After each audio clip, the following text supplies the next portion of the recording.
Yesterday, the Cubs rallied from a 4-run deficit as Giovanni Soto closed the door on the Astros. Then stepped to the plate in the 8th. Giovanni Soto launches. Gone out of New England, 5-4. Tonight, Carlos Silva makes his return to the rotation. The Northsiders go for win number 10 under Mike Quaddy. And we also honor the sweet swinger. Stros and Cubs next.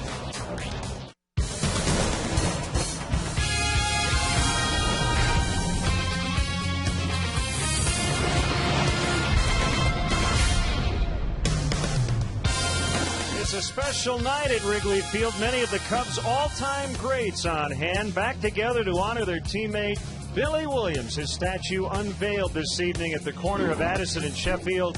Inside the ballpark, one of the windiest nights of the season. The Astros and Cubs playing Game 2 of this 3-game series. Hi again, everyone. Along with Bob Brenly, I'm Len Casper. Nice ceremony for Billy Williams. We'll chat with a Hall of Famer in the 7th inning. I think he would love to be in the lineup tonight with the wind blowing out. Who wouldn't? And the Cubs have been very good offensively on this homestand. Well, the way the Cubs have been swinging the bats, Billy might have a hard time getting in the lineup right now. It has been a really good homestand. The 5-2 record really clicking on all cylinders. A lot of the veterans have been contributing the way they have all year, and a lot of the youngsters getting some playing time. They, too, have been contributing to the offense. I would say it's a special night for Carlos Silva. Remember, he had the heartbeat issue on August 1st in Denver. He is back on a big league mound for the first time tonight. Nelson Figueroa will go for the Astros. Yeah, for Figueroa, he's been a real nice surprise for the Houston Astros. I think you could call him a journeyman, but he's been really good in his 4 starts for the Astros, including last time out against the Cardinals. And for Silva, I don't think any of us are quite sure what to expect. We're just glad to see him healthy and back on a mound again. Well, yesterday the Cubs winning their 5th consecutive one-run game, and you win close games with excellent defense. It was one of their better efforts in that regard of the year. Let's see if they can duplicate that tonight in Game 2 next.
Golden Opportunity Sales Event, now through September 7th at your Lexus dealer.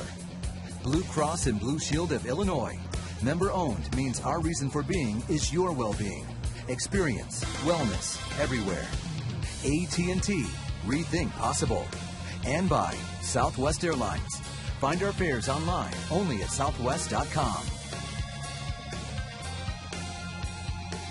Well, Billy Williams is in the Hall of Fame. He's had his number 26 retired, but there's nothing quite like having a statue in your likeness outside of Wrigley Field. Tom Ricketts, Ernie Banks, Fergie Jenkins, Ron Santo all spoke today at the unveiling at the corner of Addison and Sheffield. Billy and Shirley Williams, and Bob, the statue is just unbelievable.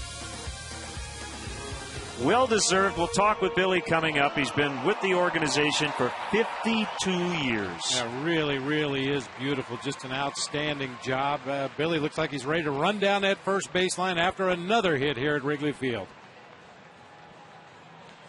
You're watching the Cubs and the Houston Astros on Comcast Sportsnet, presented by Allstate.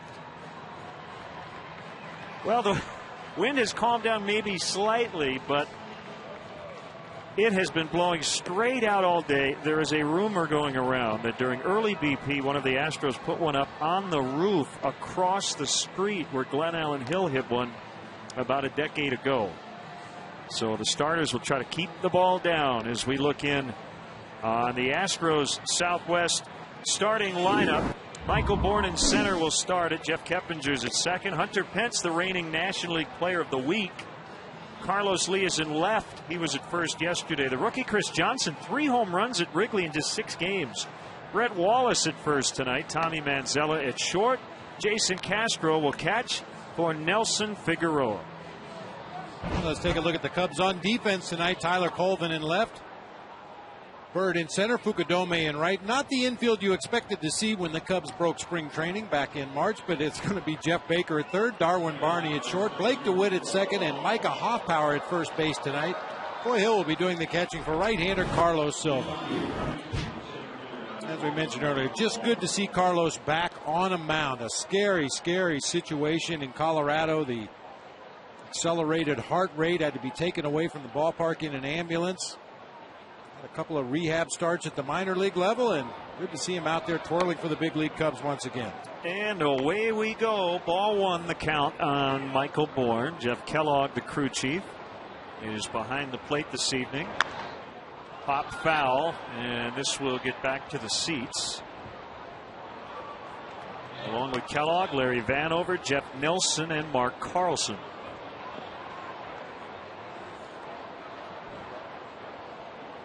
Cubs have dropped 8 of the first 13 in the season series against the Astros. A win tonight or tomorrow night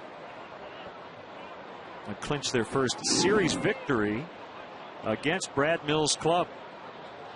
Silva's 2-1. That one hit very well by Michael Bourne, deep right center field. This could be 3. Rounding second, on his way to third, and he's going to get there standing. Bourne yesterday in the 4th inning hit a double, and I saw a quote after the game. He thought he should have been on third, and then he said, I made another mistake by trying to score on that ground ball. Well, this was the right decision this time to go for 3. Normally when you get Michael Bourne to hit the ball in the air, you've got a much better chance of retiring him, but not when he splits the gap like that. And anytime he's going to split a gap, that's an opportunity for him to showcase those wheels. He turns that into an easy triple. Jeff Keppinger, good contact man, fouls into the upper deck. Probably 75 to 80 pitches tonight for Carlos Silva. Cubs have some reinforcements in their bullpen. Several call-ups today. We'll get to those as we move along.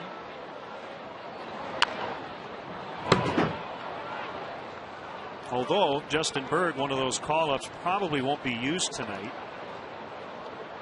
because he was very busy at the end of Iowa's season.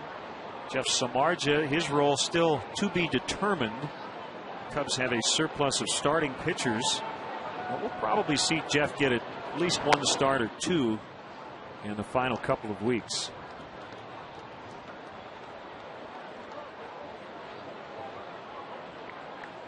Excellent season at AAA. Last 2 starts not so good for Samardzija, but other than that, he had a very good year.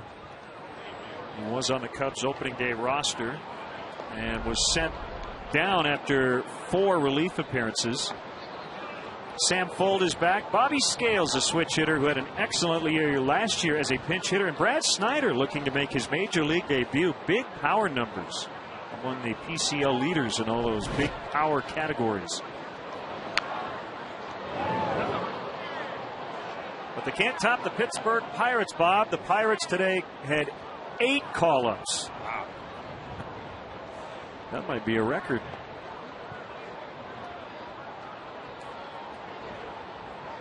Makes for a real crowded locker room, especially for visiting teams coming in here to Wrigley Field where there's barely enough room for 25 players. Tripled up on the team plane.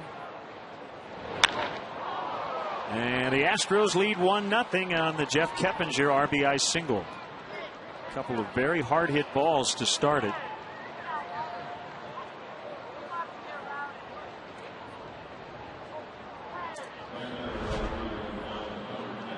From our Coors Light RoboCam, can't see the location on the pitch from Carlos Silva, but he's made some mistakes already to the first two hitters right in the middle of the plate and up.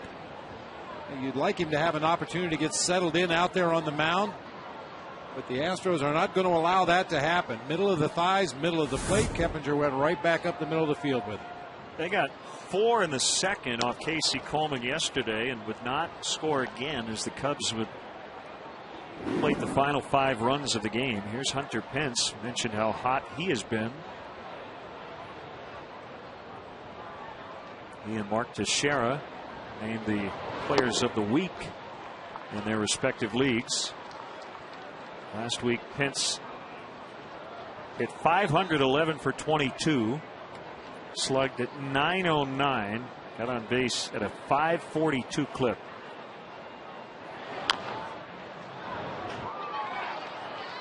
That Carlos Silva straight changeup figures to be a real good pitch against Hunter Pence. As you watch him get in that right-handed batter's box, it's almost like overwinding a watch. Boy, he really gets ready, gripping that bat extremely tight. Gets everything kind of back into a ready position, and he's ready to explode on a fastball. Unusual approach there with the batting glove on the bottom hand only. You don't see that much anymore. Choking up on that bat. I would say he's kind of old school if you consider 70s and 80s old school. I guess you would at this point.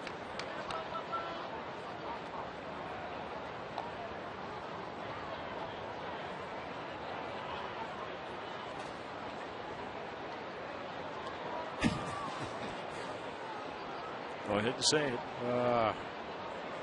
If it were a Western movie, you'd organize a posse to go find the Cowboys that stole his calves. Swing and a miss for strike 3. That's the first out. The Rustlers got him. He's proud to show him off. Yeah, he is. I was just going to say, you know, in this game where everybody kind of looks homogenous out there wearing their pants down on the top of their shoes, everybody kind of looks the same in their uniform. There is no mistaking Hunter Pence on the field.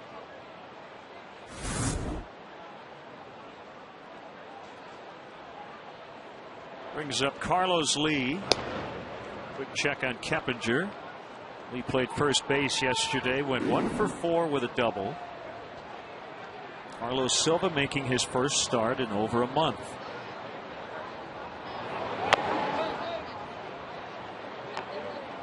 Had to leave after facing 4 batters at altitude in Denver due to illness. He had an abnormally high heart rate that led to a battery of tests resulting in a procedure called cardiac ablation on August 9th.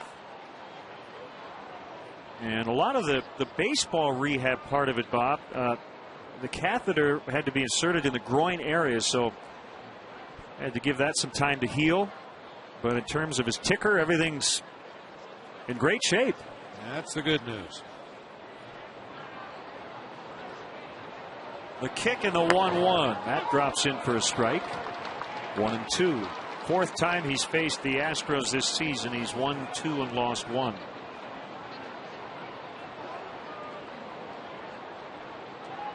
Two good starts, 1 bad one. And both the good ones resulted in wins.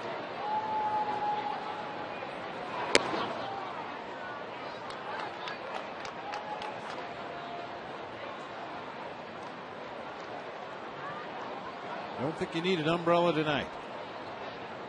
It's the only cloud I've seen all day. The wind pretty much cleared all the clouds out of the area. Ground ball in the hole. Barney will get it to DeWitt. The relay throw in time. They turn it. Lee doesn't agree with the call, but they turn one the hard way as Barney was shaded up the middle. They get 1, and the Cubs are coming up.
Games, you have to do things right on the field, and occasionally you have to get lucky. And the Cubs caught a break here at first base. The tail end of that double play, you see the ball is not yet into Micah Hoffpower's mitt. Carlos Lee on the bag at first. The first base umpire, Larry Vanover, signaled, yes, indeed, that's a double play, and the Cubs will definitely take it. Here's how the Cubs line up, brought to you by Southwest. Fukudome, DeWitt, Bird. You're going to see a lot of lefties in the lineup for a reason tonight when you look at the splits for Figueroa. You've got Bird, Hoffpower, Colvin, Jeff Baker at third again for Aramis, Coy Hill catching, Barney at short for Castro, and Silva pitching. Nelson Figueroa starting. Rare to see a starter work from the stretch with nobody on base, but whatever he's done lately, it has worked very well. Bob mentioned 4 starts with the Astros in the open and a sub-2 ERA. They got him on waivers from the Phillies on July 21st. 1 strike on Fukudome. And he drills that one out into left center field. Carlos Lee will track it down on the hop. Fukudome on his way to second. He's going to get in, and he stayed on the base. Popped up beautifully on that slide, but almost too well.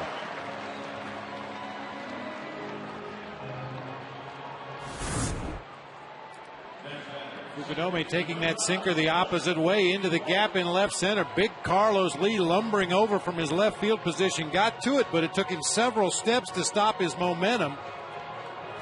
He looked like a ballet dancer there, balancing on his toe on the base with a leadoff double for the Cubs. See the numbers combined with the Phillies and the Astros for Figueroa this year. Broken bat. 1 hopper handled by the shortstop Manzella, who makes a nice play to barely get Blake DeWitt. Fukudome now at third with 1 out. You might have looked at the splits. Righty's hitting under 200 against Figueroa. We've seen Carlos Lee in left, Michael Bourne in center, Hunter Pence over in right field, Chris Johnson at third base, Tommy Manzella at shortstop, Jeff Keppinger at second base, Brett Wallace playing first base tonight, Jason Castro once again doing the catching, and right-hander Nelson Figueroa on the mound. Figueroa will feature a fastball slider combination mostly, mixing an occasional curve and an occasional changeup. Journeyman would be maybe a pejorative tag in his mind, but I think fairly accurate. Arizona, Philadelphia, the Brewers, the Pirates, the Mets, back with the Phillies, and now the Houston Astros, so he's bounced around a lot. Over the last decade, he's only made 54 career starts, most of the time as a reliever. But he's putting together a very nice season. 2.83 ERA combined between the Phillies and the Astros. And according to FanGraphs, 55% fastballs, 25% sliders, the curve 14% of the time, and 6% changeups. That's based on what he's done this season leading up to tonight. Of course, depending on what's working well on a given evening, you may see those numbers skewed one direction or the other. And Bird's going to tie the game. Solid single in the center, kind of similar to the Jeff Keppinger RBI hit. Just like that, it's 1-1.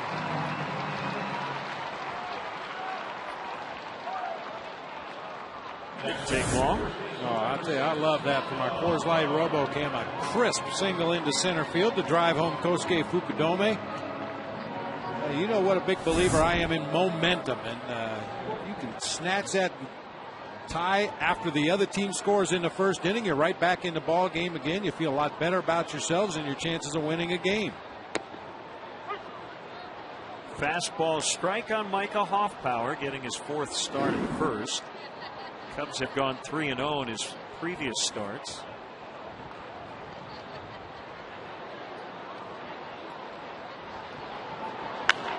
And he pulls that one into right. That's going to send Marlon Byrd around toward third. He will get there.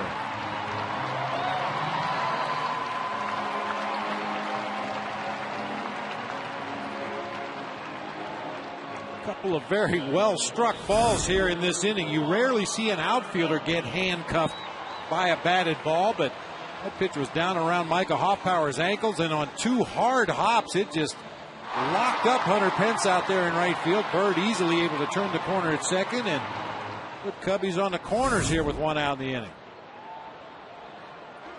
Tyler Colvin.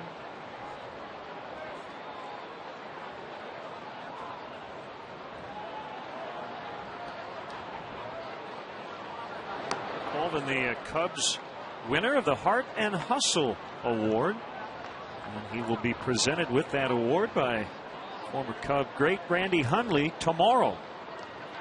And there'll be Players Alumni Association announcing the 30 preliminary winners of that award today. Active players who demonstrate a passion for the game of baseball and best embody the value, spirit, and tradition of the game. Very nice. Congratulations to Tyler Colvin.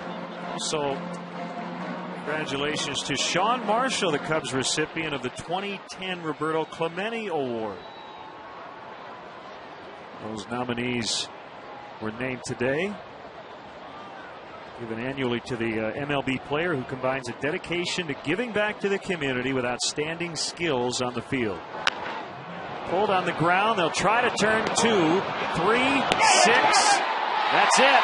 And Colvin will get an RBI. I think Figueroa might be telling the first base umpire Larry Vanover, well, you called the other guy out. So the Cubs lead 2-1. I call him as I see him.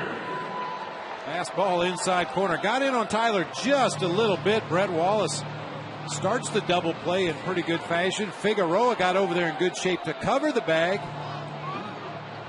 Got it right. Yep. Very close.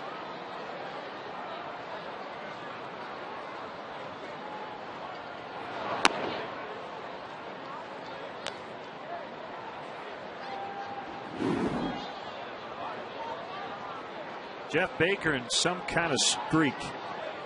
A 6-game hitting streak during which he's gone 11 for 19. A lot of it from the leadoff spot.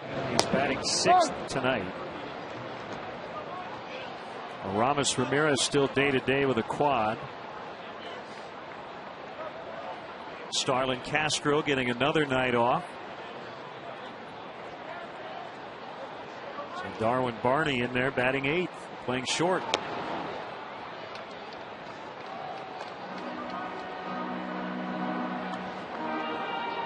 You know, I guess it depends on the situation, and it's easy because the Cubs have gone 9-4 under Mike Quade to say this.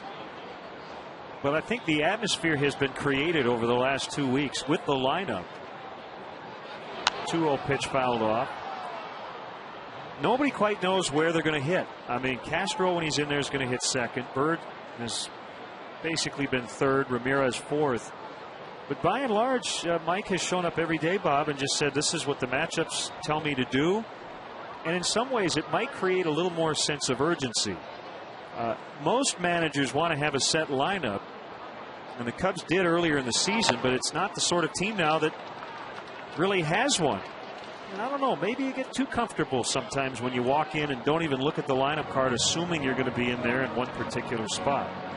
I've always been a big proponent of that. I think you've got a 25-man roster, and on a given day, the starting 8, based on the numbers, based on what you've seen with your own eyes and the history against an opposing pitcher, it may be completely different from day to day. As you said, there are some constants when Castro and Bird and Ramirez are all in the lineup, but other than that, guys show up and they're anxious to get down to the bottom of the stairs in the clubhouse and check out that lineup card on the wall and see if they're in the lineup and where they're hitting if they are in the lineup. I have a feeling Starlin Castro might be the first guy to the ballpark. Given a 20-year-old 2 days off with the kind of year that he's had here at the major league level, he's going to be chomping at the bit to get back in that lineup tomorrow. Runner going on the 3-2 with 2 outs. Baker hit it foul. Well, however you want to characterize it, a punishment, just a timeout, so to speak. He has played basically every day since coming up in early May. There have been some comparisons to Miguel Tejada, whom Mike Quade managed at Double-A. Ball 4, Baker reaches.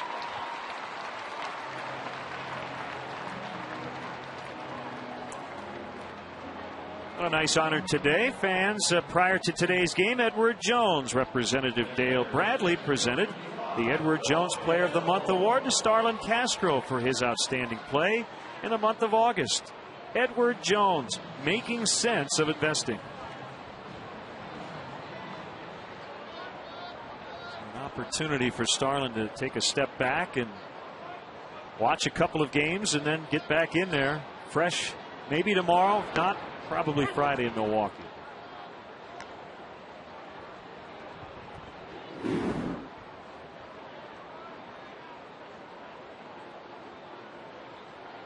Coy Hill has been hot.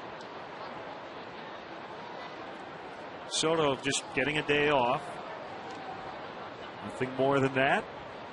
Coy Hill 7 for his last 16. We'll check down at third, and Mark Carlson said he held up.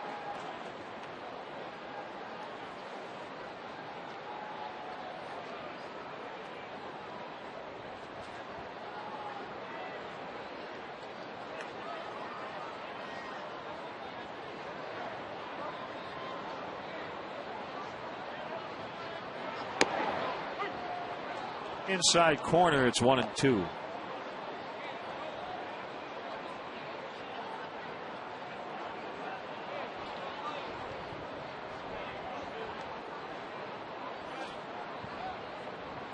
Cubs have gone 5-2 on this 9-gamer that will end tomorrow night. Off day Thursday, and then a 3-city trip starting Friday in Milwaukee. Swing and a miss to end the inning, but after giving up a run in the top of the inning, the Cubs get 2 back and lead 2-1 after 1.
Years later, I have fulfilled my childhood dream.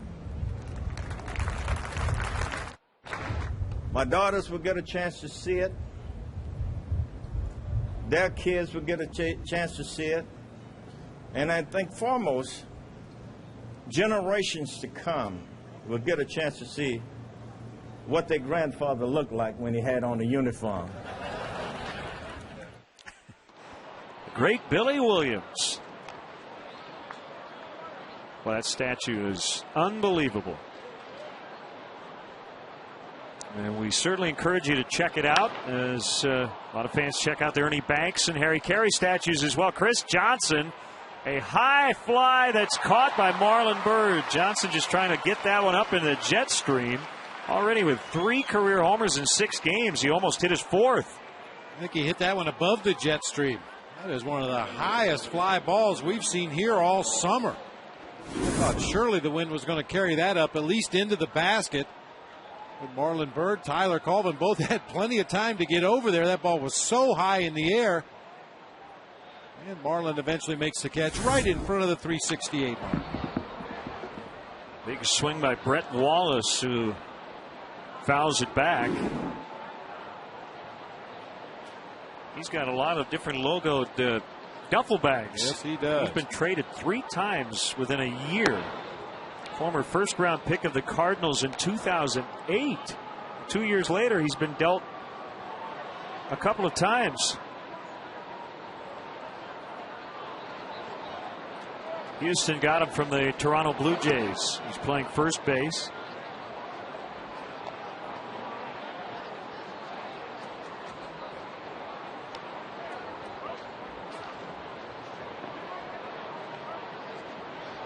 The 2-1 pitch. That is very well hit. Deep center field, and it will go for a home run. First career homer for Brett Wallace.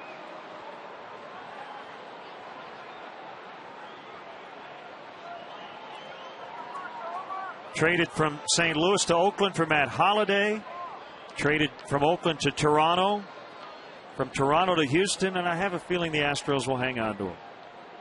Wow. That ball was hit real hard to straightaway center field. Brett Wallace has always been a good hitter. Played in college at Arizona State University. Won the Pac-10 Triple Crown while he was a student at Arizona State.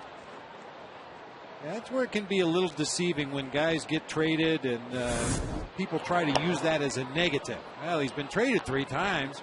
Now, let me tell you something. Brett Wallace is going to be around the major leagues for a long time, and he's going to be a really, really good hitter. Roller back up the middle. Tommy Manzella is on. It's going to be one of those nights. It looks like it. We are going to see some runs. At least that's how it feels early on. Here comes number 8 hitter Jason Castro. Yeah, this is one of those nights you're just glad you have the last at bat, because it feels like one of those games, like a heavyweight fight. You hit me and then I'll hit you back.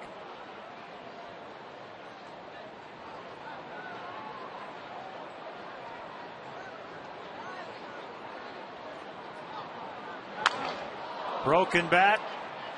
Liner out on the right that drops in front of Fukudome. That bat ended up in several different pieces. 3 straight hits. And the only out in the inning was caught just in front of the wall in left center. From the Coors Light RoboCam, the barrel of the bat goes into foul territory. That little bit of a decoy by Kosuke out there was just enough to hold Tommy Manzella between second and third base. And because that ball was hit so softly, he probably would have been able to go first to third had he gotten a better read. But Fukudome raising his glove up the way he did, that made Manzella think he might catch it in the air, and he had to hold up. Figueroa bunts, and Silva has only one play. That's first base.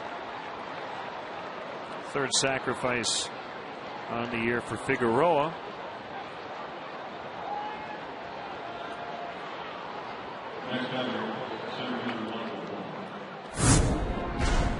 Take a look at our All-State good hands play. Ground ball to Jeff Baker at third in yesterday's game. Michael Bourne tries to bowl over Giovanni Soto at home plate. Not only does he get the out, but Michael Bourne gets an up-close and personal look at the bottom of Gio's cleat. Nice play to hang on. 2-2 tie.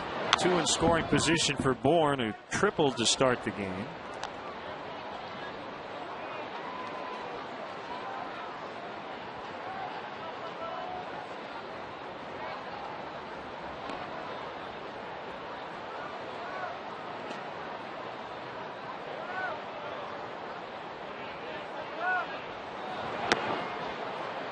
Bit outside. Silva really relies on his pinpoint control. He wouldn't be surprised if he's just a tick off tonight after the long layoff. A couple of rehab outings in the minor leagues, but nothing quite like being at this level. And that's a pitch he when he was on early in the season was getting for a strike. He started the year 8-0 before suffering his first loss in June. Missed again. 3-1. He does have first base open. Keppinger on deck.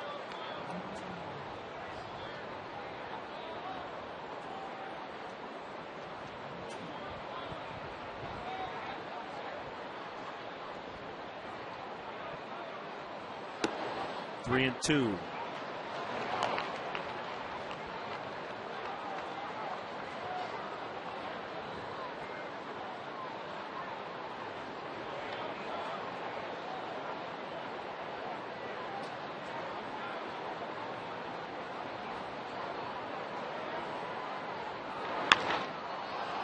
left center. It's going to roll for a while. The Astros get 2.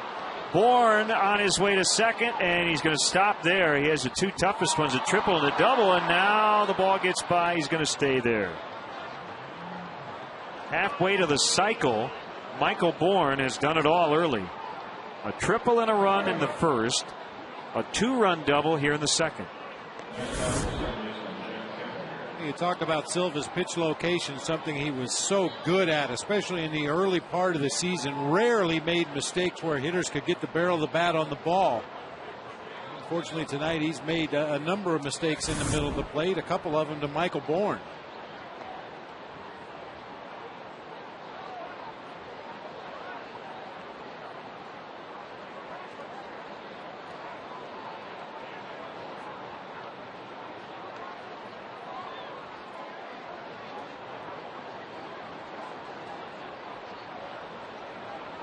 The pitch to Keppinger. Baker will throw across. Off power, able to keep his toe on the bag, and that's the inning. But they get 3. Brett Wallace with his first career homer. Bourne knocked in 2 with a double, and it's 4-2 Astros early.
The Bears season opener with a preview of Sunday's matchup against the Lions. Don't miss Bears Blitz tomorrow and Thursday at 4:30 right here on Comcast Sportsnet. Fans' best friend.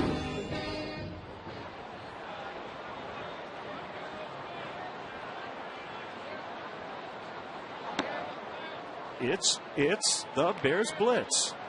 Should do like a new version of that. Ballroom Blitz. Classic. Great band, Sweet.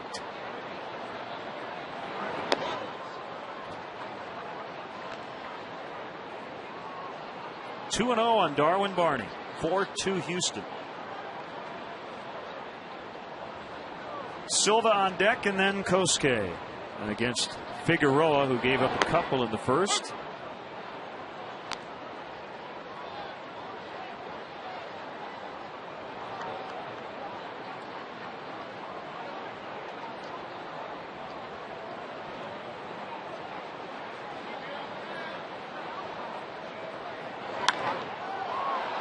In the air, slicing toward right center, but it'll be Bourne to make the play. 1 out. Hey fans, watch the Cubs take on the Astros tomorrow right here at Wrigley Field. Game time is 7:05, but be sure to arrive early. The first 10,000 fans will receive a Cubs toiletry bag, compliments of Vegas. I think we determined yesterday that you can also carry your winnings from Vegas in that bag. Always a good idea.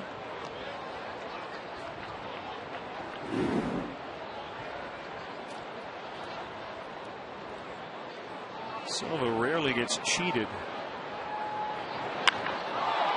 Drives that ball out in the left center. Carlos Lee on the move. That ball was smoked. I think of all the Cubs hitters that took batting practice today and enjoyed that wind blowing out, none more so than Carlos Silva. Well, the two Carloses on the pitching staff really love to put on a show in batting practice. Silva gets a hanging slider right there. Unfortunately, doesn't get enough elevation. A line drive to El Caballo in left field.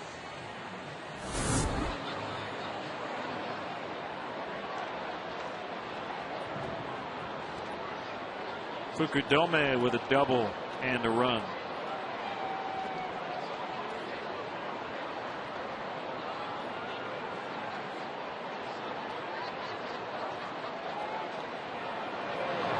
Squares to bunt, takes ball one.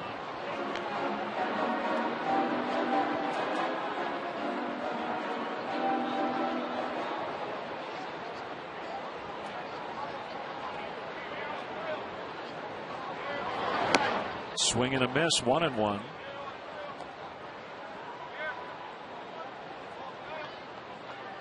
Nelson Figueroa from Brooklyn, New York, and was taken by his hometown Mets in 1995 out of Brandeis University, the 30th round.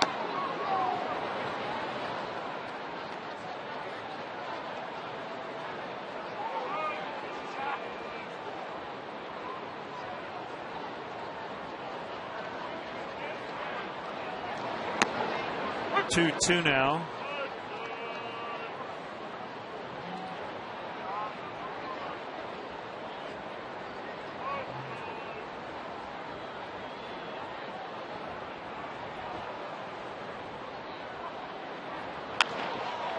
And that's going to get down out in right center.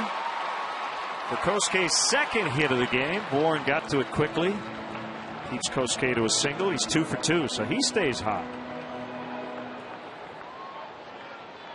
Michael Bourne's probably thinking, Kosuke, make up your mind. First time he drives one into the gap in left center, chasing Bourne all the way over there. This time turns around a flat slider in the middle of the plate and pulls it to the gap in right center.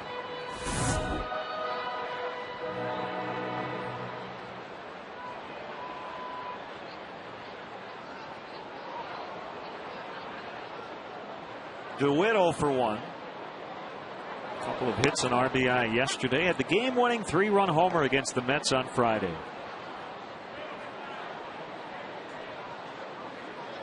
Speaking of the Mets, they lead at Washington 4-1. They're in the 7th. Interesting thing about the matchup tonight. Two guys making their major league debut.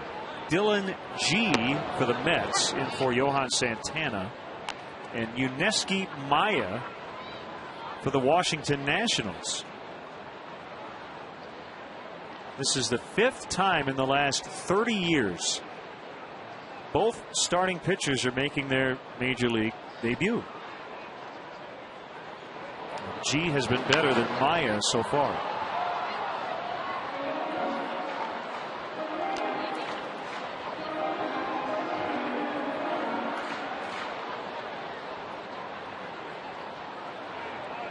You can almost see the back page of the New York papers tomorrow, regardless of which guy wins that matchup. Oh, Maya. Or golly gee. Or gee whiz. 1-2. Braves lost in Pittsburgh yesterday. They're only a half game up on the Phillies going into action tonight, and they're scoreless. Braves and Pirates. And a pretty good pitchers duel in the 7th. Tim Hudson against James McDonald in that one. Braves have lost 4 of their last 5. Phillies split a day-nighter against the Marlins yesterday. And they lead 5-3 in the 6th tonight. So we could have a lead change in the National League East.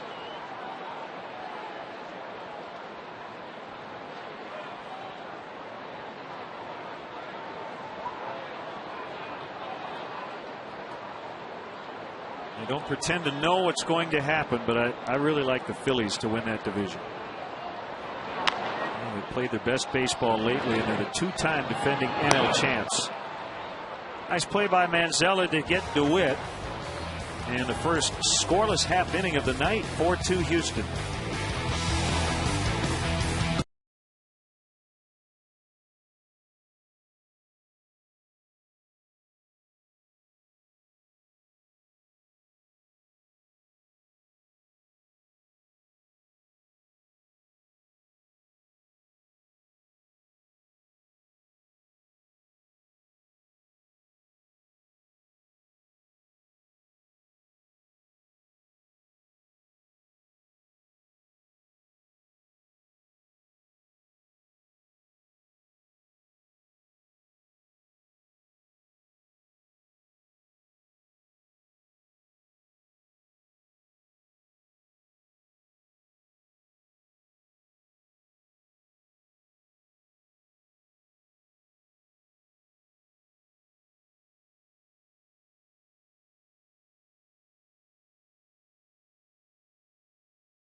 The 26th Annual Cubs Convention will take place at the Hilton Chicago on January 14th, 15th, and 16th, 2011. Rooms are available now by calling the Hilton Chicago at 312-922-4400 and asking for the Cubs convention rate. Weekend passes will go on sale in early November, and as always, for more information, visit Cubs.com. A 2-0 count on Hunter Pence. 4-2 Houston in the third. A very comfortable night here at Wrigley Field, especially if you're not in the wind. Room temperature 72 degrees as we started, with a gusting wind at 18 miles an hour straight out of the west.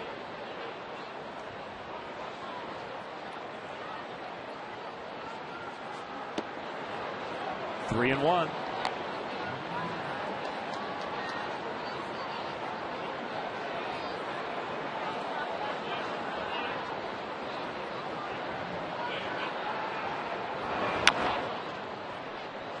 Foul.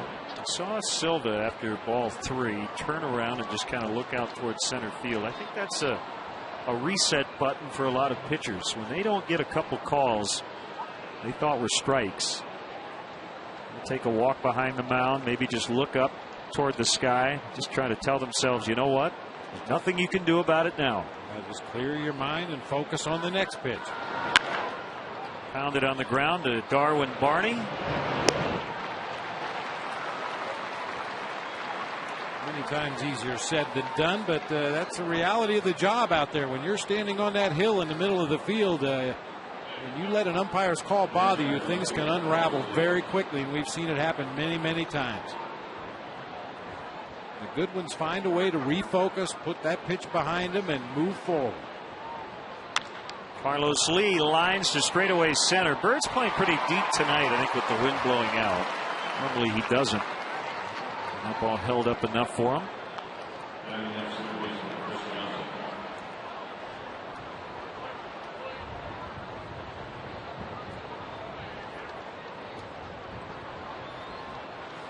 Silva's certainly in need of a 1-2-3 inning. Pence and Lee hit it hard, but for outs, here's Johnson.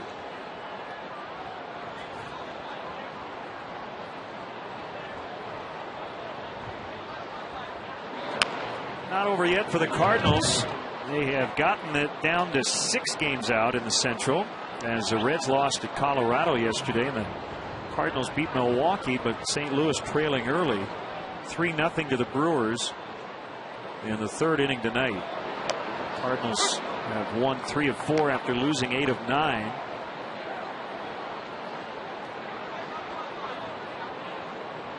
And then you've got 3 through 6.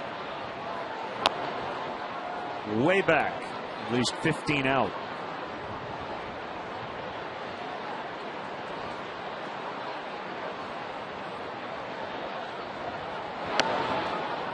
Inside, 2-2. Yeah, well, and it may not seem like much, but at this point of the season, the Cubs would do well if they could find a way to leapfrog the Brewers and the Astros and put themselves in third place in this division. Got to have goals. Yeah, you have to have some kind of goals, and they played some of their best ball of the season over the last couple of weeks, while the other teams ahead of them just muddling along. They have something to play for other than personal stats, and moving up into third place in the division would be something.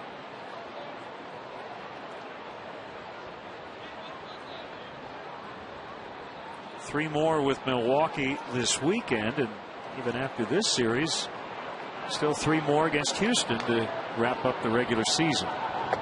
Ball 4. Something didn't quite look right. The 2 pitches ago, Silva reacted kind of awkwardly, and then stretching his arms out on that last pitch, which was ball 4. Well, even when Silva was healthy and at his best, usually 5 or 6 innings was the most you could expect. As you mentioned, on a pitch count tonight, approximately 75. Wallace flies out to the warning track, and that'll end the inning. We'll go to the bottom of the 3rd. It's 4-2 Houston.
Time is running out in the 2010 baseball season, so don't miss your chance to see Cubs baseball at Wrigley Field. Tickets are still available for the remaining home games, including bleacher seats.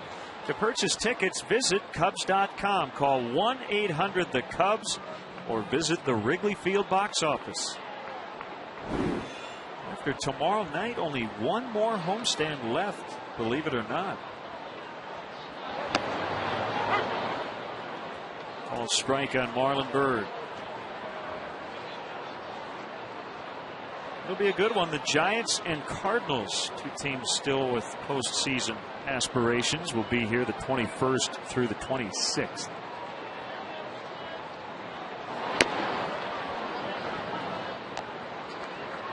San Francisco got a game-winning 2-run triple from Nate Scherholtz in the 11th inning last night to beat Arizona 2-0.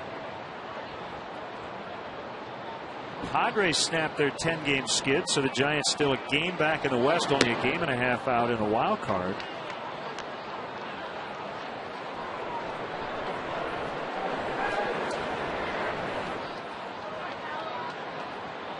Adelatos was scratched for the Padres last night against the Dodgers because of the stomach flu. Tim Stauffer got the ball, no decision, but Padres won the game 4-2. Thought Latos might try to go tonight. And they have him listed as a probable starter against Clayton Kershaw and the Dodgers, so that'll be a really good one if Latos is healthy and ready to go. And he is listed in their lineup. Swing and a miss by Bird. 2-2. Giants have Tim Lincecum against Barry Enright later in Arizona.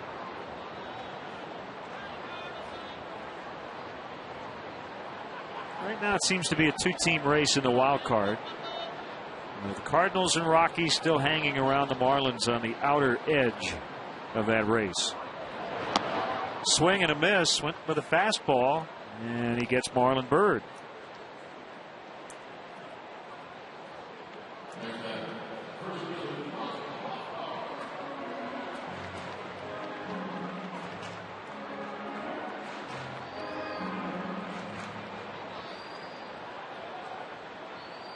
Off power, 1-for-1.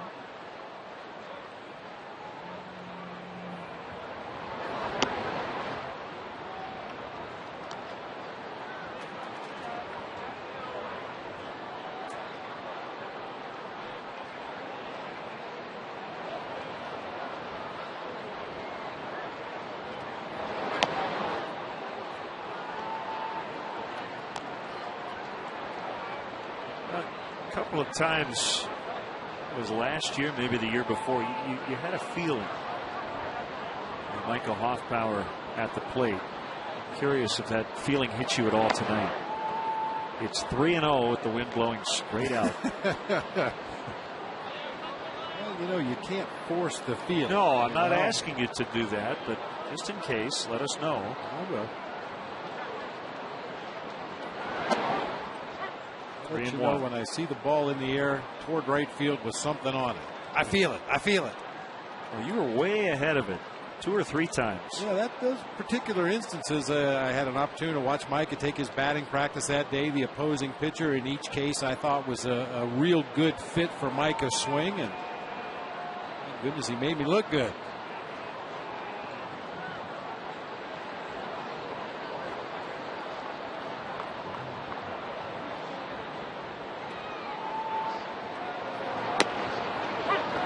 Three and two.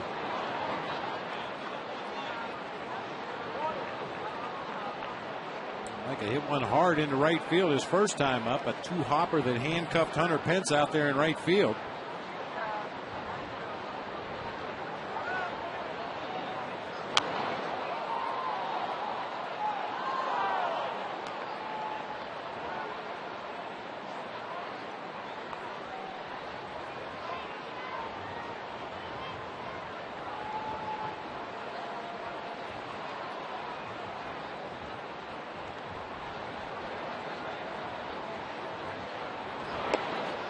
Ball 4.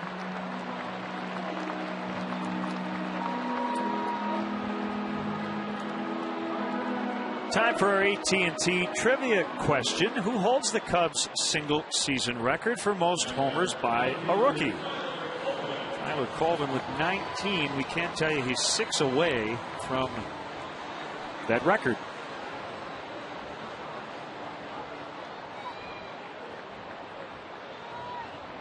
Giovanni Soto came up a couple short 2 years ago, 23.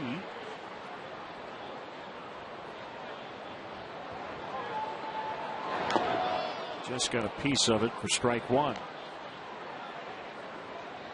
Great to see your son Michael at the ballpark today after an all-star season. Single A Daytona. Just kind of decompress mode here, huh? Oh, yeah. Had a chance to get down to the clubhouse before the game and visit with some of his former teammates. That's pulled to right for Colvin. See if Hoffpauir can score. Well, he's going to score as Pence had all kinds of trouble with it. And it's a triple for Colvin. It's 4-3.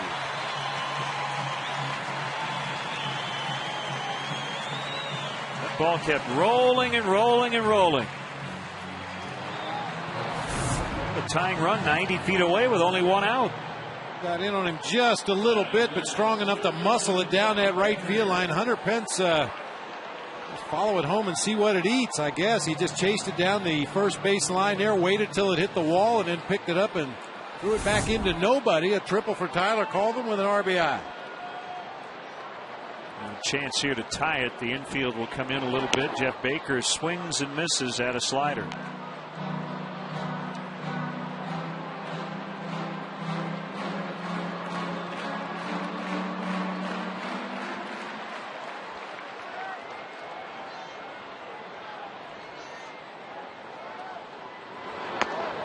I will say this in Hunter Pence's defense, because the lines are tucked right up against the side wall here at Wrigley Field in the far reaches of the corners.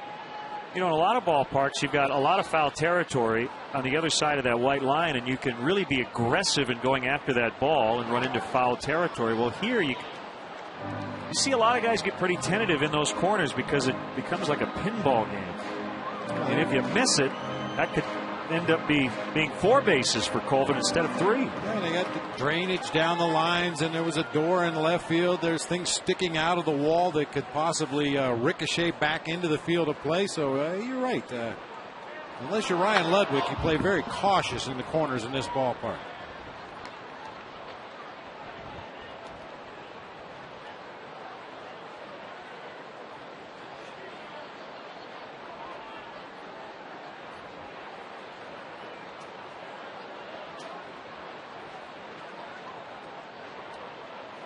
Big at bat here as Baker tries to get that guy in. Just missed. 3-2. Coy Hill on deck. First base open. Figueroa might attack this 3-2 pitch a little differently than normal. Baker's done such a fine job lately at driving the ball to the opposite field, whether the pitch is inside and he pulls his hand in and kind of flips it that way, or pitches that are away, he drives to right field. It's pulled foul. That's kind of a breaking pitch that time, and hooked it foul down the third base line.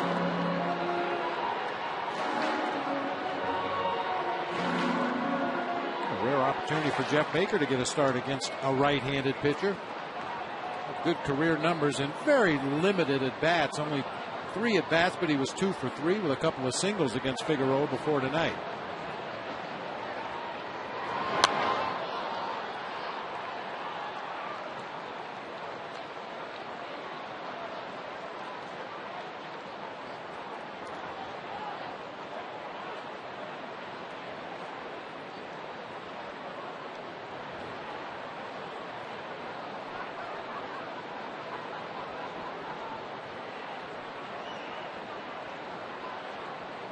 Another 3-2. That one punched foul the other way near the Astros pin.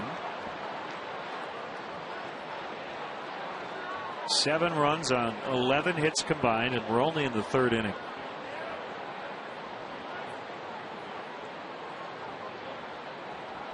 Jim Thome hit a ball in Minnesota last night that was estimated at 480 feet. On a night like this, it would have been about 550. I saw the replay of that Thome home run. It actually hit the very top of the American flagpole in right field. Not sure if that's what he was aiming at, but hit the top of the flagpole, and the flag is quite a ways behind the right field fence. And Baker strikes out on a foul tip. That is a second out. I'll tell you, Bob, if the Twins hang on and beat the White Sox in the American League Central, and tonight the Twins are leading 7-0, White Sox trailing 6-1 in the 7th.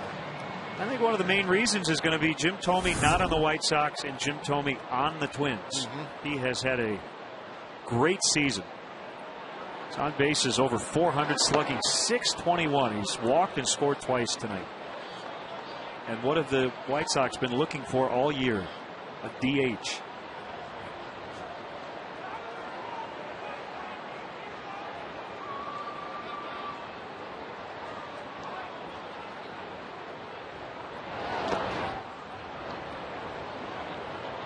1-1 on Coy Hill.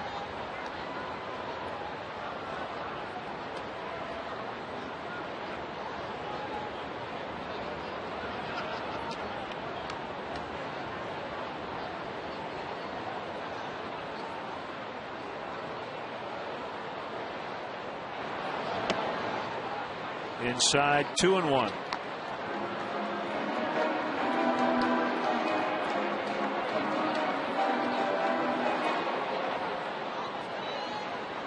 Colvin tripled. Hoffpauer scored. That made it 4-3. But then Jeff Baker struck out Coy Hill, trying to pick him up with a 2-out RBI. Not going to happen as Keppinger will scoop. And that's it for the Cubs. They get one. They trail 4-3 after 3.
This fourth inning is brought to you by Fourth Meal from Taco Bell. Open 1 a.m. or later. Menard's grounds crew taking care of that infield between the third and the fourth. Tommy Manzella. The shortstop takes ball one.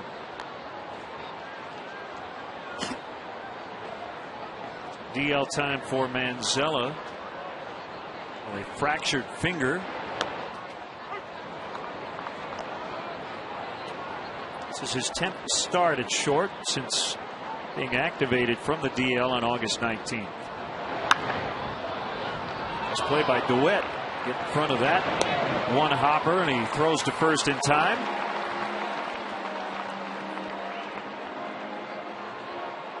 To answer the AT&T trivia question, who holds a Cubs single season record for most homers by a rookie? Well, whoever it is, they ought to build a statue for him. Yeah, Billy Williams. Good timing. 25 back in 1961. Finished his career in Oakland. And he'll always be a Cub. Just a model of consistency throughout his time here in Chicago.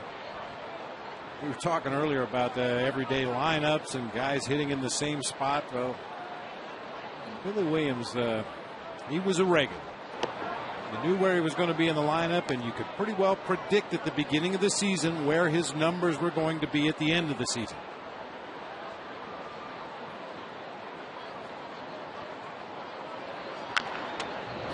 Castro bounces foul.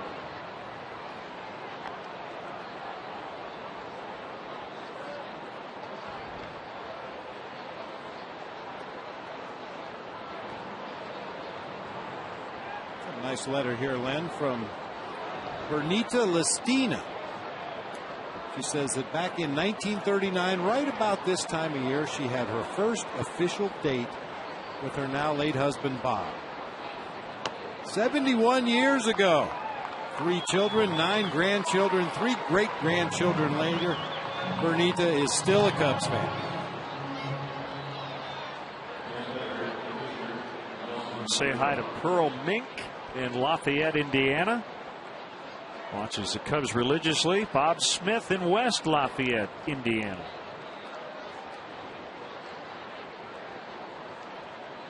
Figueroa with 2 outs takes a strike.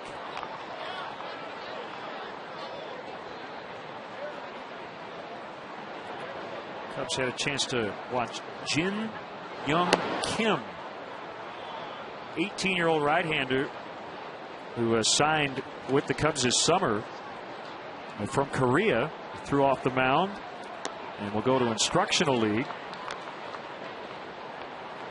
And there are 1,400 members of the Hebron Korean Church congregation in attendance at the ball game today. Sitting down the left field line, so great to have them here as Figueroa strikes out. 2 in a row for Silva, 3 on the night. It is 4-3 Houston.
And the Chicago Cubs are taking a trip to the Dominican Republic. You can join. Stay 7 nights at the Iberostar Hacienda Dominicus with your favorite Cubs players, including Sean Marshall, Carlos Marmol, and Hall of Famer Billy Williams. Go to applevacations.com/Cubs to learn more about this exclusive trip.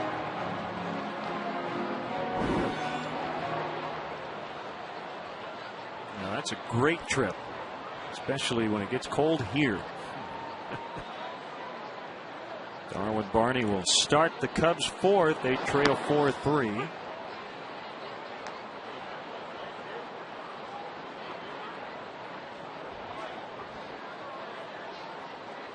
We talked about the way Iowa finished up its season. Very disappointing as they lost a 7-6 heartbreaker to Memphis yesterday. They'll be caught by Manzella. But it should not spoil what was an excellent season. How about this, Bob? They had the best record in the entire league. They tied with Memphis at 82-62, but because of a tiebreaker within the division, they got knocked out. Jason DuBois, 2 home runs yesterday, was the final PCL player of the week, and infielder Marquez Smith was the player of the month for August. We mentioned Ryan Sandberg, the manager of the year in that league. It was a very good year at Iowa. It really was. I mean, I've been on the losing end of those kind of ends of the season, and it's very disappointing when it happens, and it's hard to see the bright side, but give them a couple days, let them get back home and reflect, and it was a great season. Tennessee will play Game 1 of the North Division Championship of the Southern League against West 10 on Thursday night. Had the best record in franchise history at 86-53. Daytona finished over 500, as did Peoria. So everybody in the Cub system done for the moment except for Tennessee. You've got the Arizona Fall League, Instructional League. It's a year-round proposition these days. Silva bounces foul. And I did want to mention the Cubs representatives on the 2010 Mesa Solar Sox of the exclusive Arizona Fall League. Casey Kopitsky will be the manager of that team. Pitchers David Kales, Chris Carpenter, Jake Moiko, Kyle Smith will all be on that team. Infielders Ryan Flaherty, Josh Vitters, and outfielder Brett Jackson will all participate in the AFL.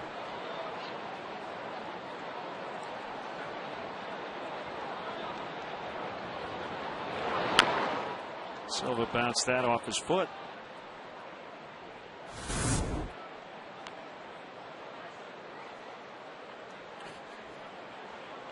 A for effort. Yeah, he's okay, so we can chuckle a little bit about it, like Lester Strode is out there in the bullpen right now.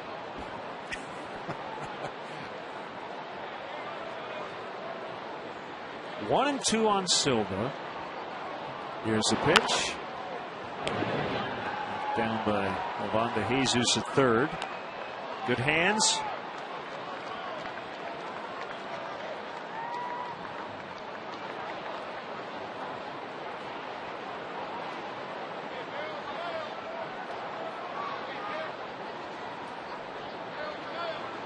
Pitch number 8 in this at bat, and it's way outside on a curveball.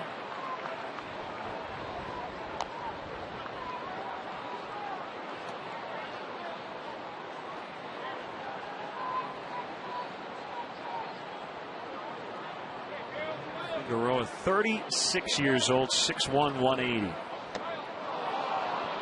And he gets Silva for his fourth punch out.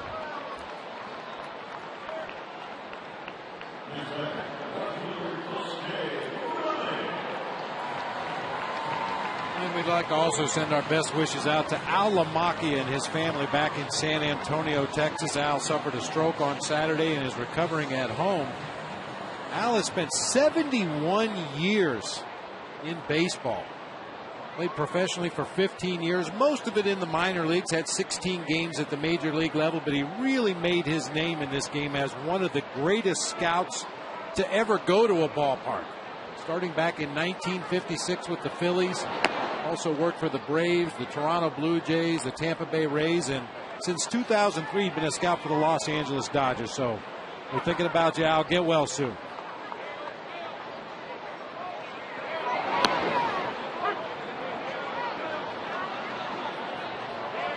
Great fortune to get to know Al a little bit in my brief time with the Toronto Blue Jays. He was working as a scout for the Jays at the time and came to Toronto several times during the season just to touch base with the home team. Really one of the brightest baseball minds I've come across in this game. 71 years. 71 years in the game. Kosuke 17 for his last 38. He battles here down 1-2. The most encouraging developments here in the second half. Guy who really struggled as the season went on in his first 2 years as a Cub.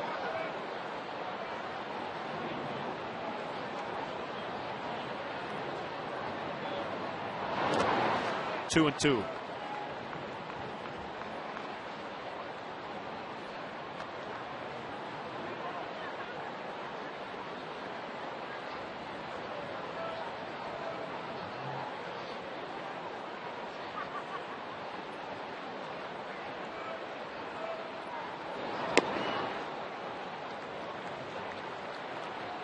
Inside, 3-2. Blake DeWitt on deck. Nelson Figueroa has gone 1-5 lifetime against the Cubs, the most losses he has suffered against any one opponent.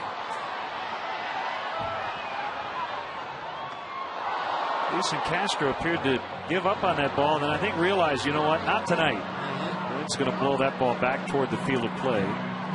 Did about 3 or 4 rows up. It's something you don't have to deal with most of the time for your home games in Houston. Other than very early in the season and very late in the season, they usually have the roof closed at the park down there in Texas. They'll have to battle the wind.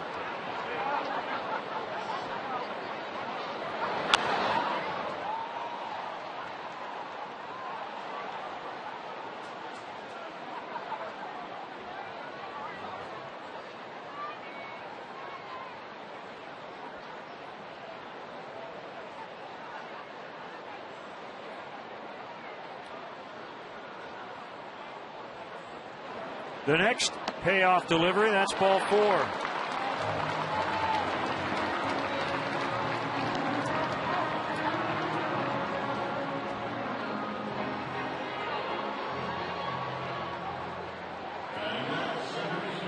Happy 64th birthday to Harold Granke. Also, happy 43rd to Deanne. Don't know your last name, Deanne, but can't be that many Deannes celebrating their 43rd today.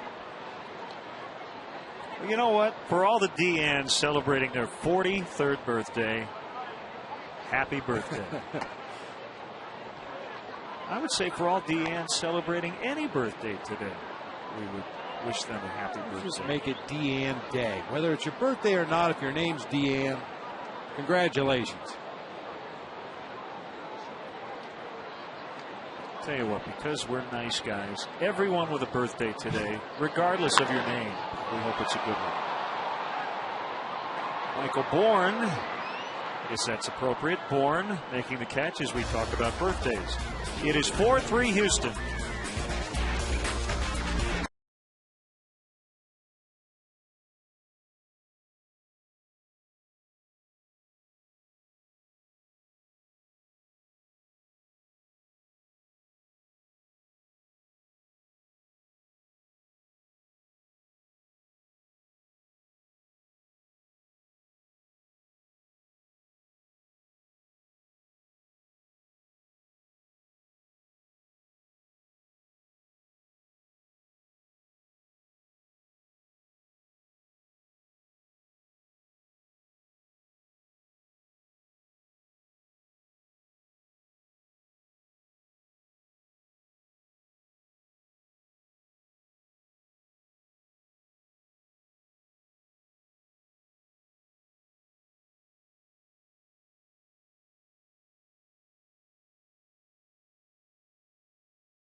Text footlong to 53695. If you're the 500th texter, you could win $5 footlong subs from Subway.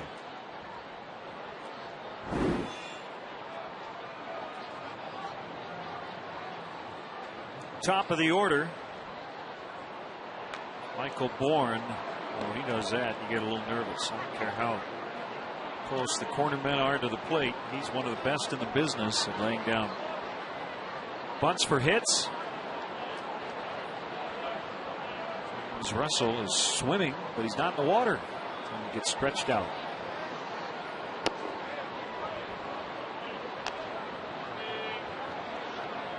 How nice is it to be fast? Michael Bourne with 8 bunt hits this year. Also has 34 infield hits. Ground balls put into play that either were slightly mishandled or hit to one side or the other and just outran the throw to first base.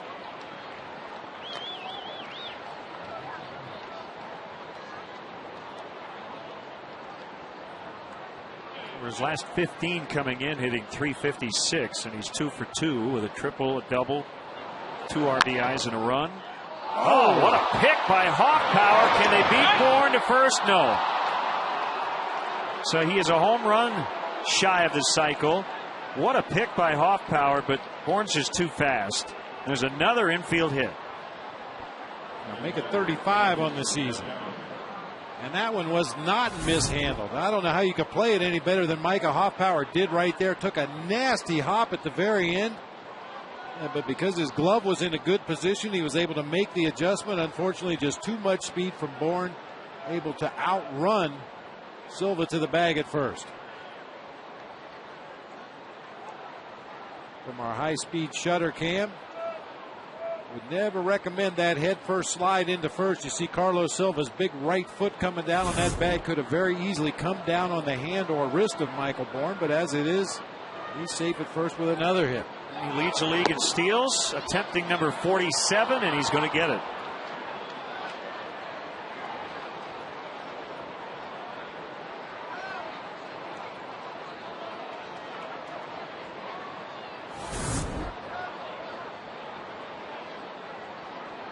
Not even a real good jump. He just has that kind of speed.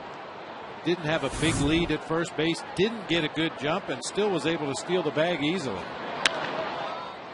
Oh, what a piece of hitting by Jeff Keppinger. Could be a play at the plate. Here's a throw by Colvin, and Bourne is in.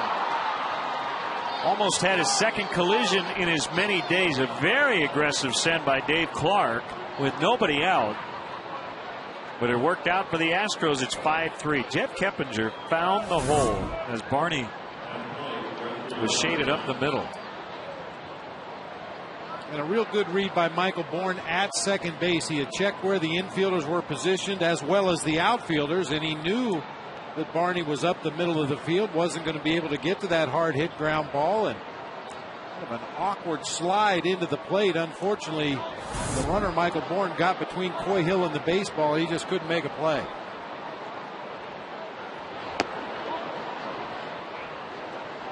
So Bourne has been a huge factor in this game. Made something happen every time he's been on. He scored twice and knocked in 2. So he's been a part of 4 of their 5 runs. Hence fouls off. 1-1. We'll see some action in the Cubs bullpen. Rookie righty Marcos Mateo is up. Silva also nearing that pitch count we were talking about, 75 to 80.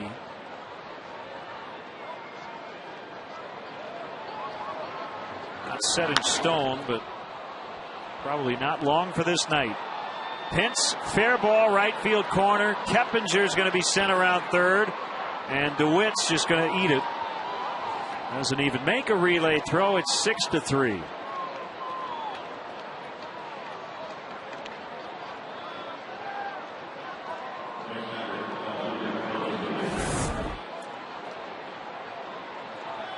Change up on the outside corner. Pence went right with it down into that right field corner. Thought initially DeWitt might have a play at home plate, but he caught the ball, took a look, and decided not worth the risk to throw home. Ran it back in. Pence with a double.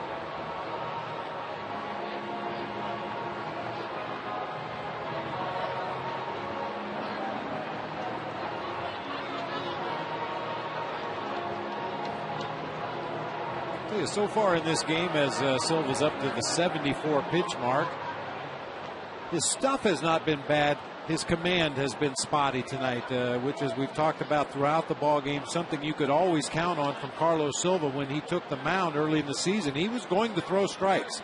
Not only throw strikes, but throw quality strikes. Just doesn't have that fine control that we saw from him in the early part of the season. Mateo's still getting ready. Whenever he is ready, probably going to see him.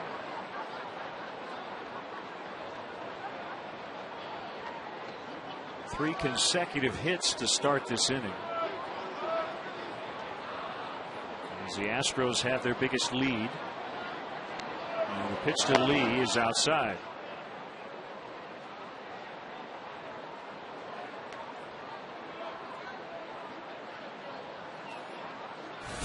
Boy, he'll receive that pitch rather funny back there. He's moving to his right. The pitch tailed back to his left.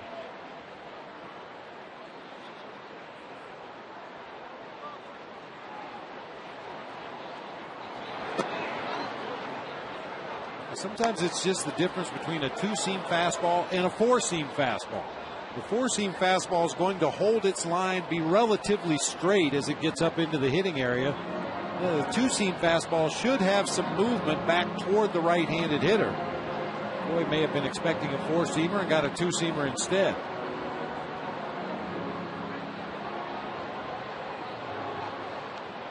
Kind of helps to know what's coming when you're the catcher. I would think. Off the end of the bat, look out, Chris Johnson. And those fans in that front row, and you see there's some plexiglass above the bricks.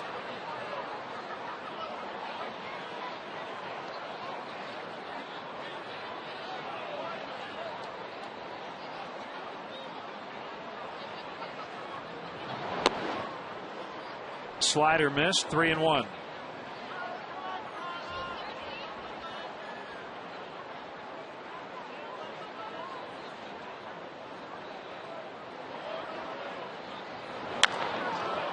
When lined and dropped by Baker, he still will get the out at first.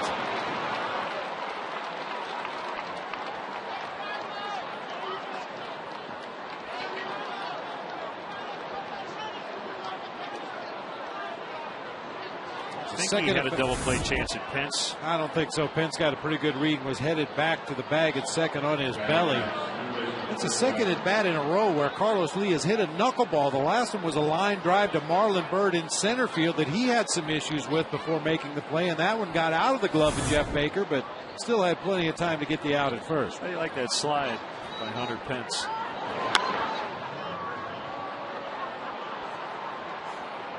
He's not the smoothest cat on the planet, but he plays hard. It's not due to a lack of effort, that's for sure.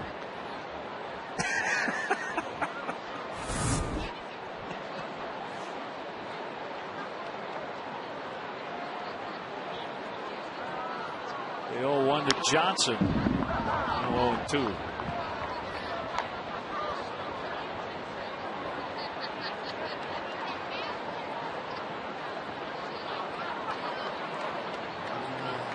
You're going to San Francisco, right? That's right. Or Wrigley Field. Be sure to wear a flower in your hair. There you go.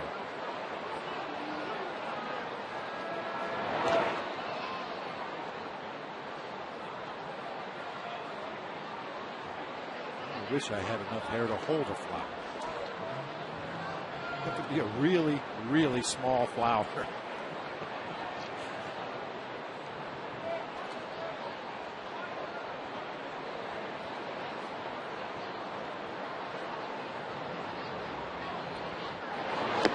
Swing and a miss, strike three.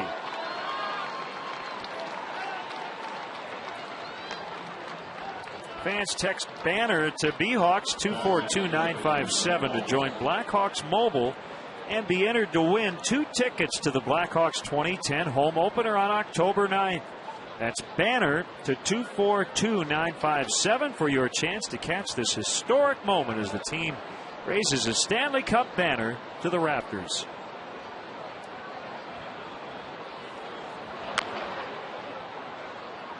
Wallace pulled it foul. He hit his first career homer in his initial at bat here at Wrigley Field.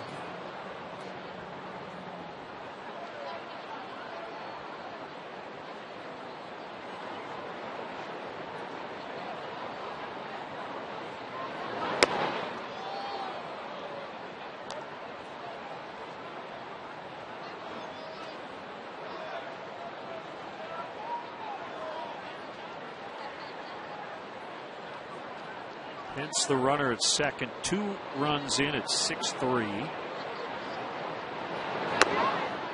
Inside corner, 1-2. That's been the book on Wallace up to this point.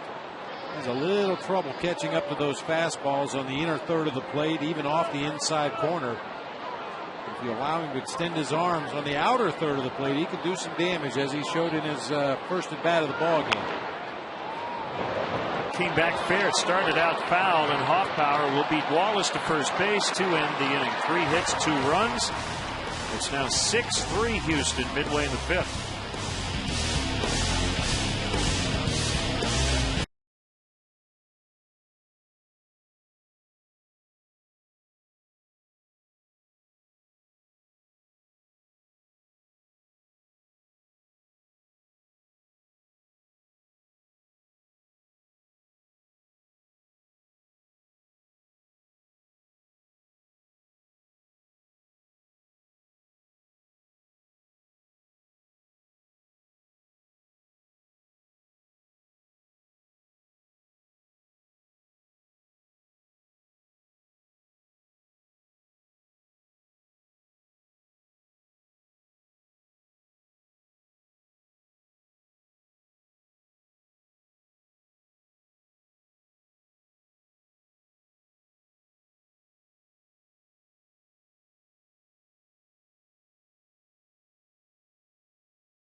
Gail, thank you. Bottom of the 5th inning.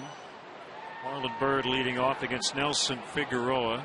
Appears as though Carlos Silva's done for the evening after 5 innings and some rust after about a month off. Yeah, I think his stuff was pretty good for the most part. Showed good life on his fastball. Had a good straight changeup once again, but just couldn't consistently locate as well as he did earlier this season, which is to be expected.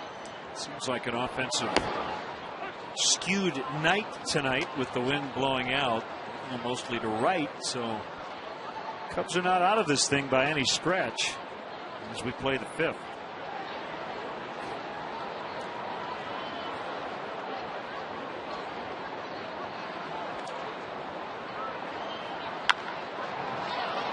Squirts away from Johnson, and that'll allow Bird to reach.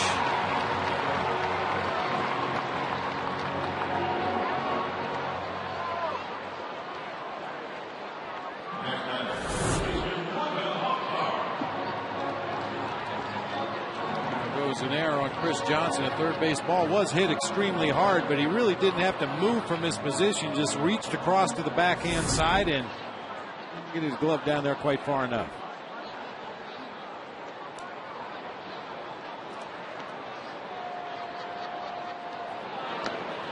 Low to Hoffpauir. Ball 1.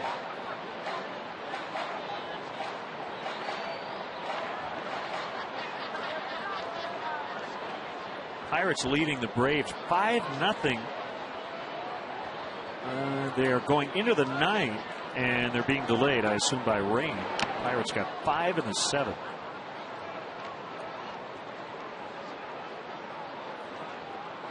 Phillies leading Florida 7-4, now 7-5 in the top of the 8th. Cardinals have tied the Brewers 2-2 in the bottom of the 5th. Swing and a miss, 1-2. Cardinals with 2 in the 4th to tie that game. Colorado leading the Reds 3-0. They got 3 in the 1st. Carlos Gonzalez has stayed red hot. His 32nd home run. That gives him a 15-game hitting streak. He's hitting .341 on the year. It was off Johnny Cueto. 3-run shot. 100 RBIs for Gonzalez. Speaking of 100 RBIs, A-Rod, who was getting the night off tonight, last night reached 100 RBIs for the 13th straight season and the 14th time overall. That is a major league record. How about these names with 13 100 RBI campaigns? Ruth, Gehrig, Fox.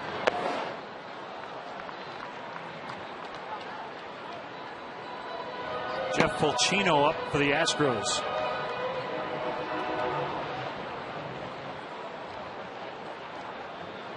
Two on Hoffpower.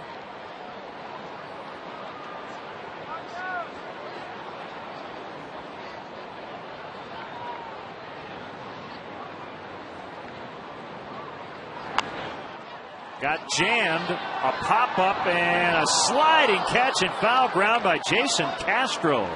What a play.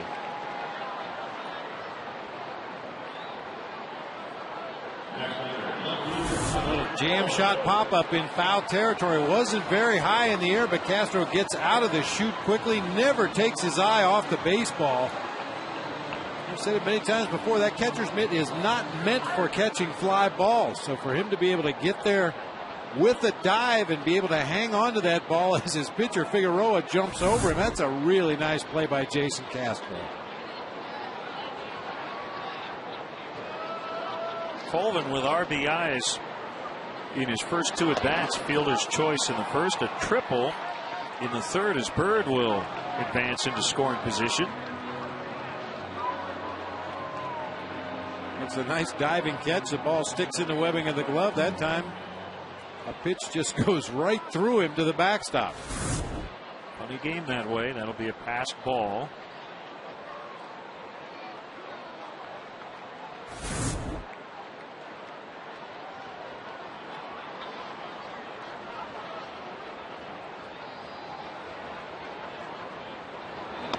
Swing and a miss, 1-1. You know, and I hadn't looked at the National League stats for a couple of days, but Carlos Gonzalez, I mean, unless something drastic happens, he's going to win the batting title in the National League. He is now only 3 home runs behind Albert Pujols for the National League lead, and depending on what happens with Joey Votto tonight, he'll be leading the league in RBI. Yeah, we're talking about Votto and Pujols Triple Crown candidates. We forgot about Carlos Gonzalez. They call him Cargo, and he's had an MVP type season.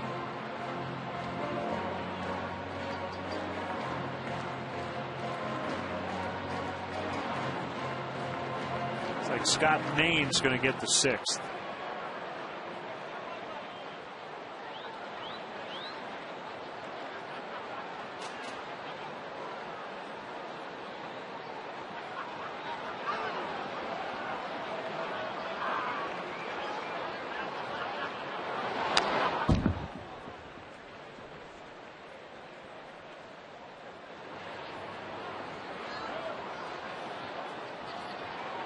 Baltimore leading again at New York, looking for their 4th straight win.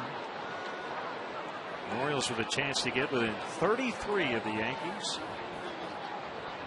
They lead 6-2 in the bottom of the 8th. Scored 6 times off CC Sabathia. Base hit right field. Bird had to hesitate to make sure that got through. So they're at the corners and the tying run will come up.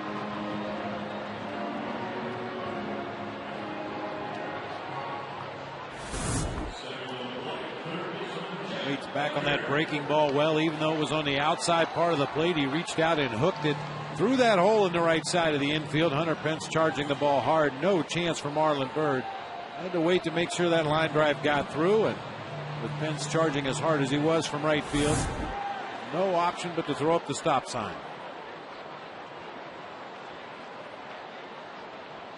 Jeff Baker's had a good look at Nelson Figueroa. He's already seen 17 pitches over 2 plate appearances as he deposits one into the Astros dugout.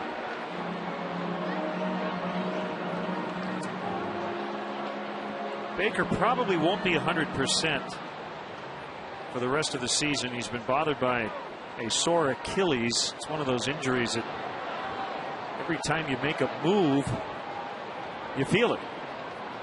The back of that foot, swing and a miss, 0-2. But You just get through this final month and you heal up over the winter.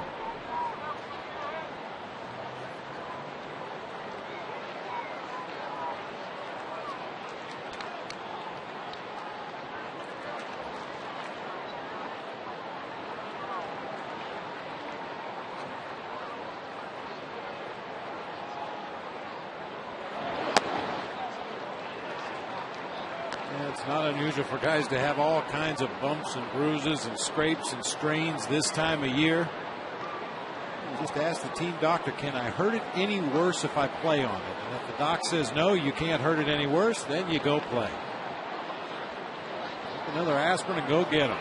Colvin on the run. Baker swings and misses. That's a strikeout. Colvin will get a stolen base out of it, but there are 2 outs.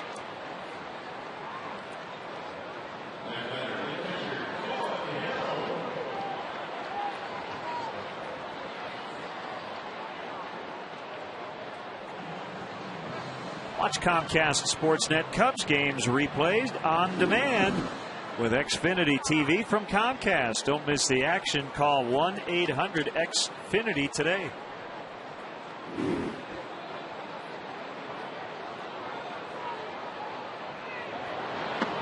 Swing and a miss by Coy Hill, former Astro. Lance Berkman, the Yankee DH, 3 for 3 tonight.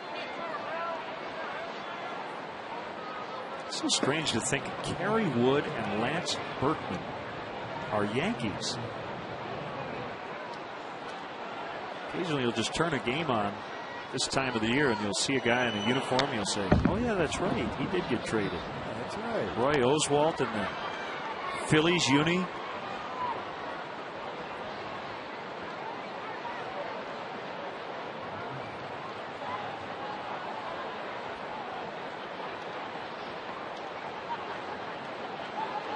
The Blue Jays tonight with 4 more home runs. 8-5 they lead Texas in the 9th. Well, what a year they've had in terms of their power. And they haven't got one from Jose Bautista tonight. Vernon Wells with 2.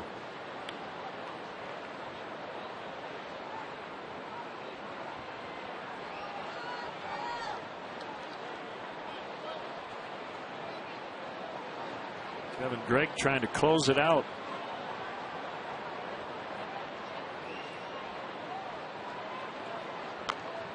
Tapped in front of the plate. Castro will barehand and get the out. The Cubs leave 2 in scoring position. We'll head off to the 6th. It's Houston 6, the Cubs 3.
Chicago baseball in style with a Coors Light baseball viewing party at the Curse in Wrigleyville.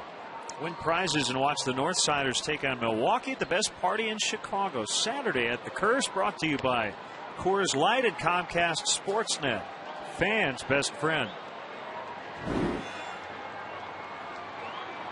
Rookie lefty Scott Maine.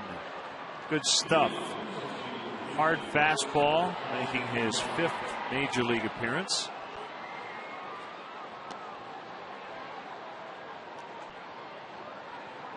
I would say Scott Maine has come out of nowhere. Not a guy we really had talked about at all at the AAA Iowa. Quite honestly, he showed up in the clubhouse in Washington, and I had to ask somebody, who's that? He said, it's our new left-hander. Okay. He's got major league stuff. Yeah, no doubt about it. Good tailing fastball in the low to mid 90s. Especially effective when he keeps the ball down. Throws a slider, straight changeup. Well, actually a slurve and a straight changeup.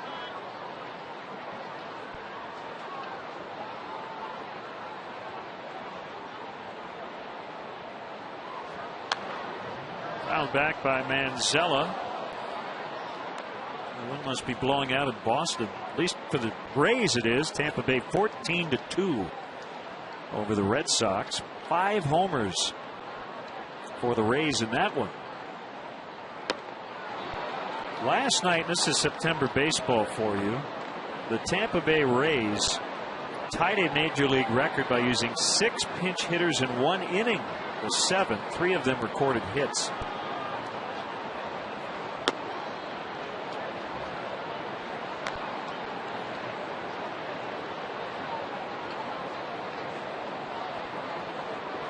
They've used 1, 2, 3 so far tonight in a blowout.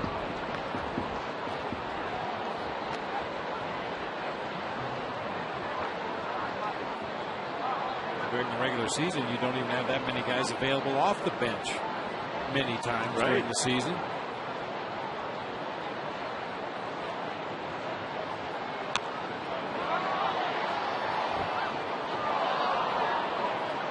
Two-run homer for Aubrey Huff in the first. At Arizona, 3-0 before Tim Lincecum took the ball.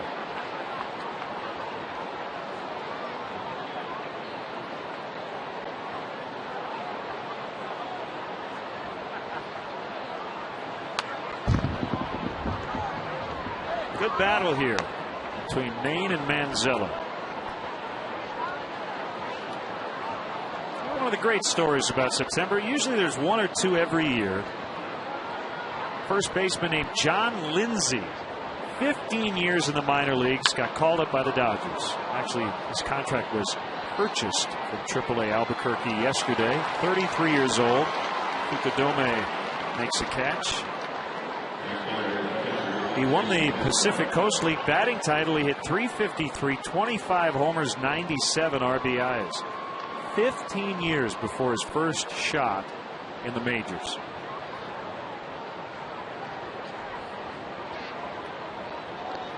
Perseverance. That's a word Billy Williams used a lot today. We'll talk to Billy about that. Persevere, stick with it. You can live out your dream.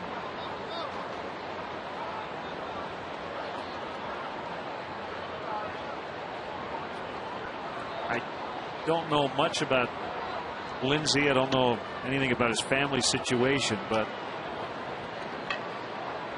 there's been a lot of sacrifice in that family over the last 15 years. You know that. Been in 4 different organizations.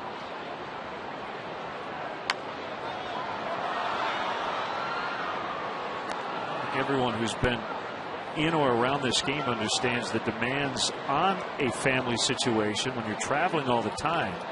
It's one thing to do it when you're a major league player, but when you're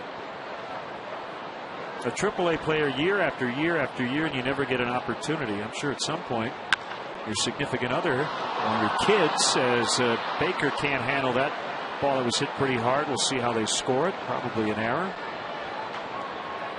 At some point they probably say, you gonna think about doing something else and stay home? It'll be a hit.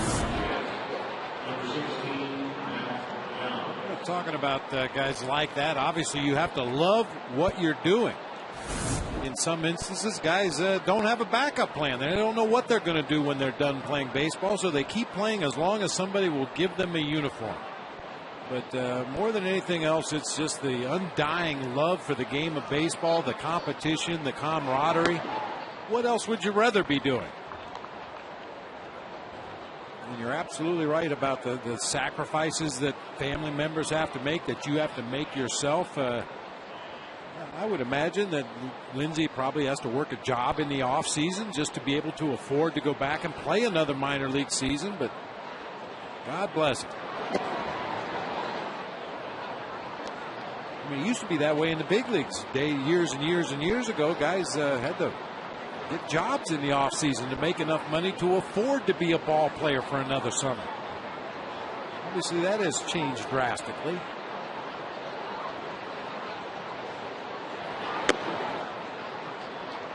When a guy does work in the offseason, it becomes a big headline. Ross Ohlendorf was an intern? Oh. An unpaid intern?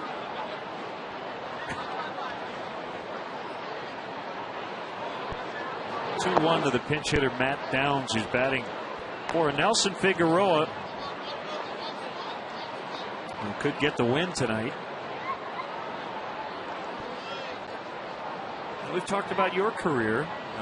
You were a substitute teacher in the offseason, and once you got to the big league level as a player, it was a base hit out into right center. You did some broadcasting work, post-game show, so you kind of had it all set up, but not every guy does.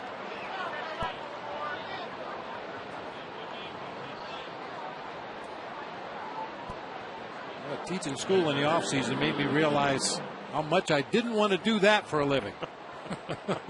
You work a little harder in the gym, you work a little harder in the batting cage just to avoid what you know you don't want to do.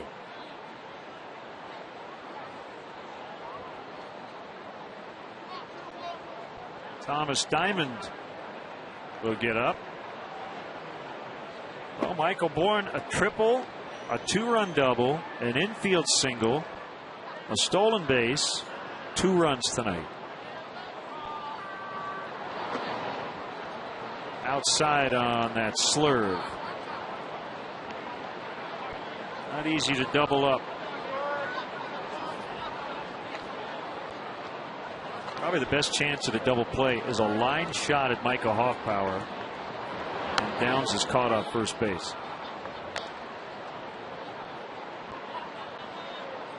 It's only been 4 years since the last Astros cycle. Luke Scott versus Arizona.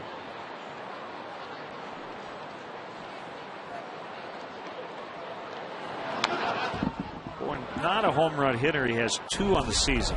Let's check out his 3 hits. This started the game. Yeah, tripled in his first at bat deep to the gap in right center. And went to the opposite field for a double. And an infield hit. A stinking single. 11 career homers for Bourne. Off the end of the bat, out of play.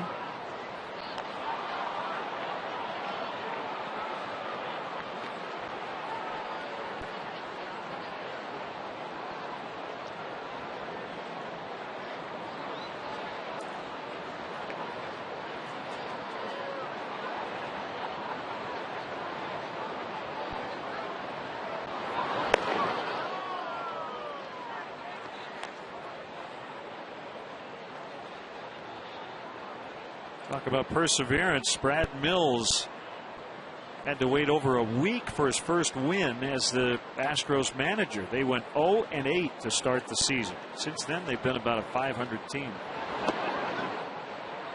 3-2.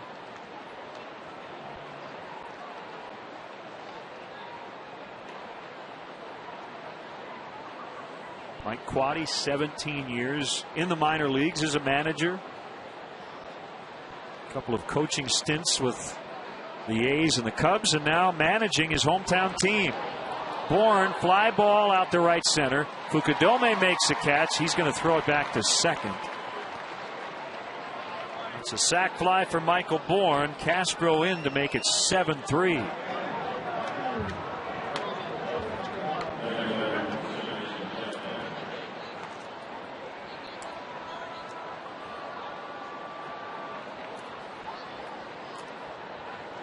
Grammy Award-winning rock powerhouse, the Dave Matthews Band, invades Wrigley Field this month, and there's still a chance to be part of the action. A limited number of mezzanine suites are still available for these two historic shows, Friday, September 17th and Saturday, September 18th. Treat your friends and clients to the ultimate VIP experience while witnessing this spectacular band. For more information and to book your suite, call 773-404-4200.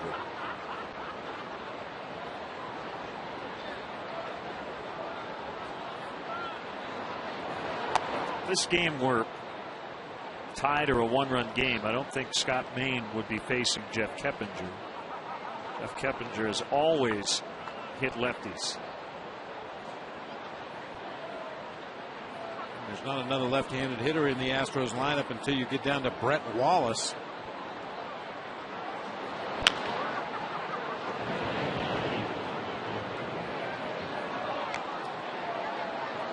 Another example of September baseball. Bring a guy into the ball game, you want him to get his work in, and also you want to evaluate and see what can Scott Main do against some good right-handed hitters in the lineup. Maybe his role moving forward with the organization would change. You may have envisioned him as a left-handed specialist, but if he's able to work through a situation like this, get out some tough right-handed hitters, well, then maybe you view him a little differently in his role in the bullpen.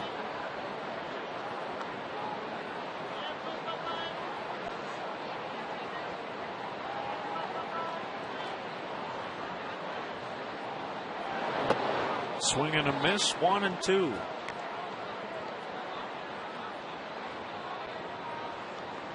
Starting to cool off a bit. We're in the upper 60s right now. Just kind of feels like the air conditioning's on. Feels good. Wind not blowing nearly as hard as it did earlier today.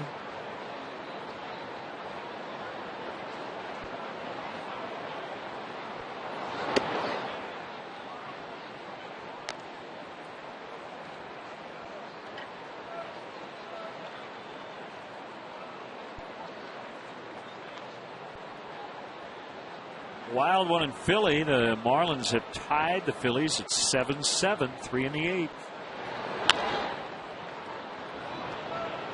Barney will toss. DeWitt covering second, and they force downs to end the inning. The Astros add to their lead. It's now 7-3 in the 6th.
News Nightly on Sports Night, presented by Dex. Coming up tonight after Sylvania Cubs post-game live, see which Bears welcome back Chicago students and the unveiling of the Billy Williams statue. Join Mark and Sarah for Sports Night presented by Dex tonight after post-game live only on Comcast Sportsnet. Fans' best friend.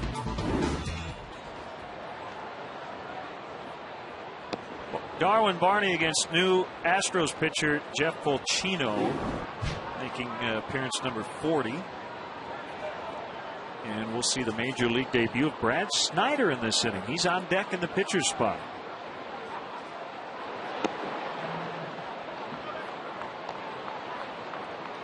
The guy who's had to persevere on the pro ball since being a first-round pick of the Cleveland Indians in 2003. 2-1.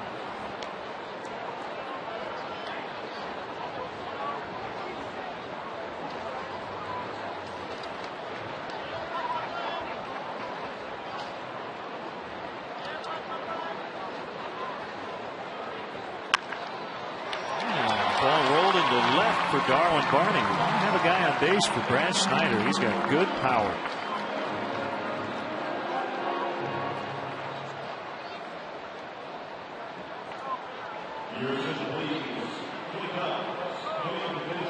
Eighth year of his pro career. He's from one of my favorite places, Sandusky, Ohio, home of Cedar Point. Not too far from Cleveland on the shores of Lake Erie. And the Cubs got him on waivers in September of 2008 from the Indians. He's not going to face Fulcino. Instead, Brad Mills is going to match up. That's not fair.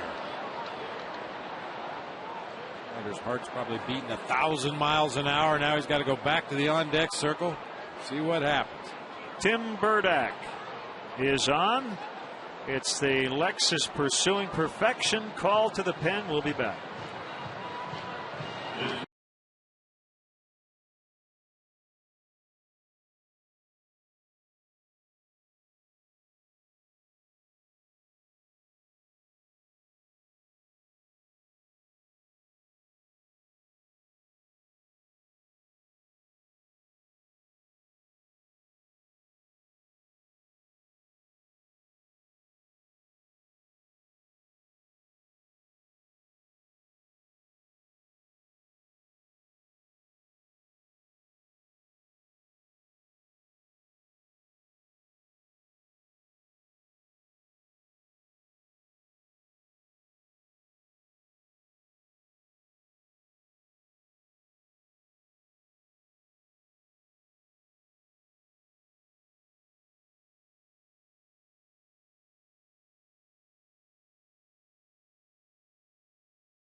Oak Lawn, Illinois native Tim Burdack. He's given up just a .213 batting average against lefties as he faces Brad Snyder, swings and misses.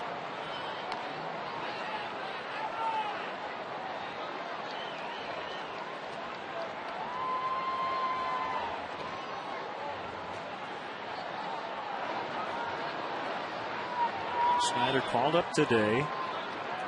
There were 4 others from AAA Iowa. 28 years old.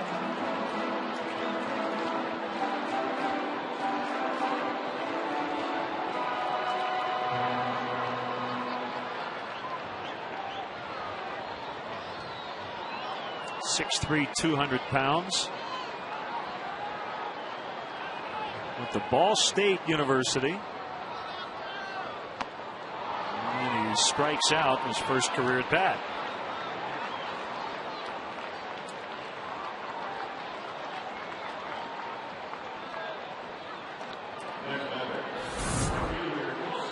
Tough duty to come in and face Tim Burdick, a guy with a real tight, late-breaking slider, and Snyder saw 3 of them in that sequence.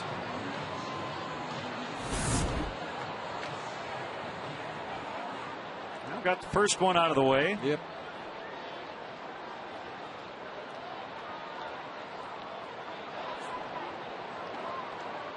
Burdick will check on Barney.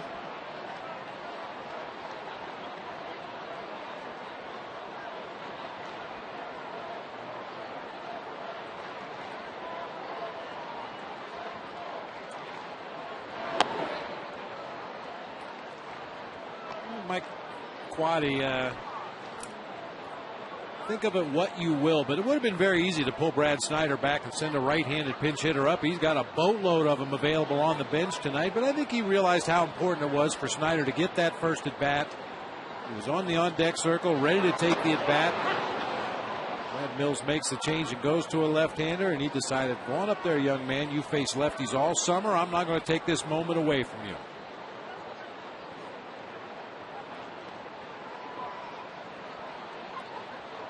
Talk about the matchups. Brad Mills can match up all night. He has 10 relievers available. Kosuke pops it up. Keppinger in the outfield grass makes a catch.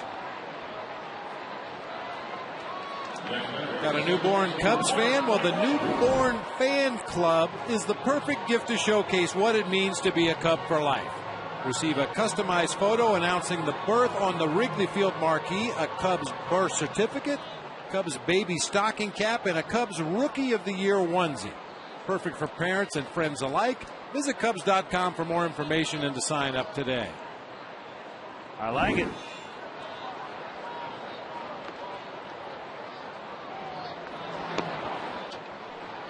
Inside corner on DeWitt. Almost makes you want to run out and add to your family, doesn't it? All those goodies.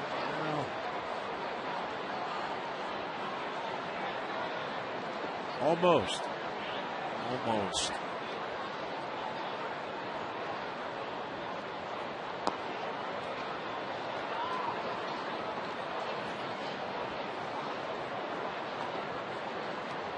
One and one on DeWitt.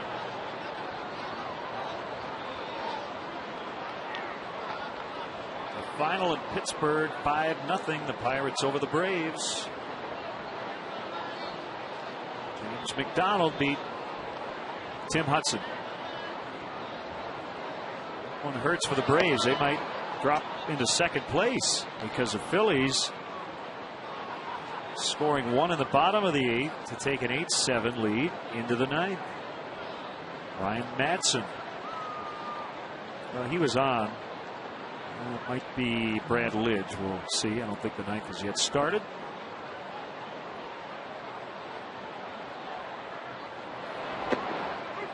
Called strike 3. That ends the inning. Leadoff single by Barney.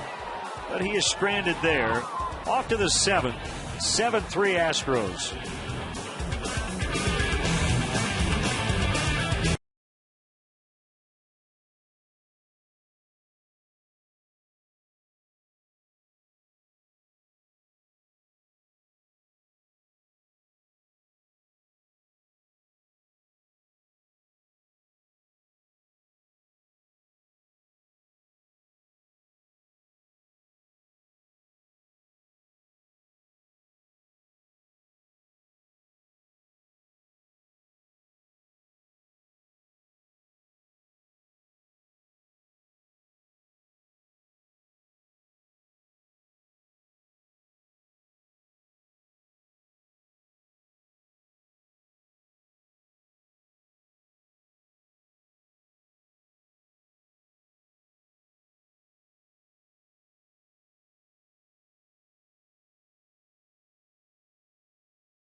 legend with multiple locations in Chicago as well as Rosemont and Lombard, Harry Carey's houses some of the most distinctive party spaces around.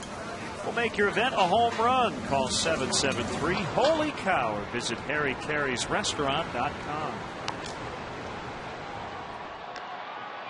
It's great to see Dutchie Carey and Pat Brickhouse at the Billy Williams statue unveiling today, among others in attendance, as Thomas Diamond will start the 7th against Hunter Pence.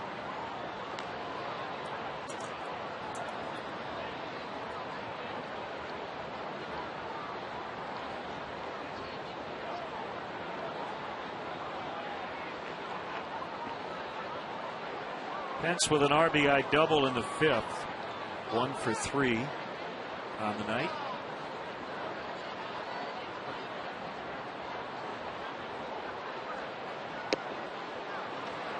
Low for ball 1 from Diamond.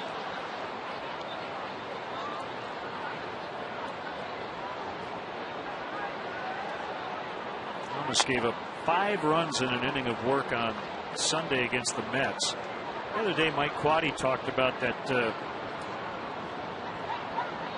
ability to put it in the rearview mirror. I mean, just out of your mind and bounce back.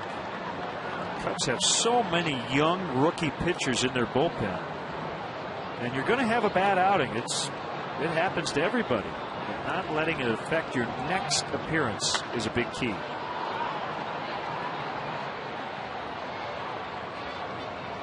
Fukudome and right. Hopefully you can recognize what the problem was, why you had the bad outing, and if it's something that's mechanical, you get out in the pen with the pitching coach and you try to correct it. If it's something that was mental, you try to change your thought process out there on the mound. It's all part of the learning process, and as you said, sometimes dealing with adversity is the biggest hurdle that young players have to get over. Some guys get to this level breezing through the minor leagues. They've had success everywhere they've been. They haven't had to deal with adversity, and suddenly you get to the major league level and bump up against it. And how you deal with that adversity is going to determine whether you have a spot in the major leagues or not. Marlon Byrd retiring Carlos Lee. Astros have scored 7 runs really without the help from RBI man Carlos Lee. He's 0 for 4. Bring up Chris Johnson.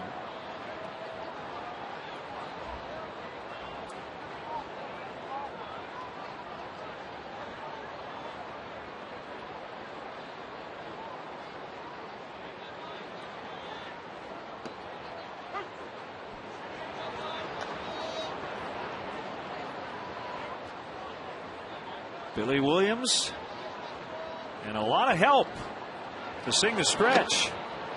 Got a whole choir with him tonight. The grandkids here.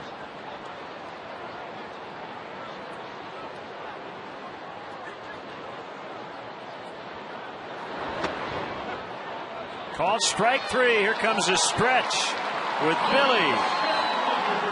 Ball game is Chicago Cubs Hall of Famer Billy Williams.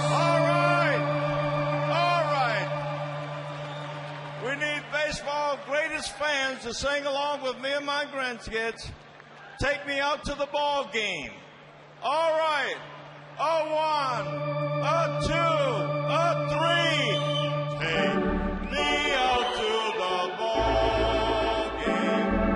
Take me out to the crowd.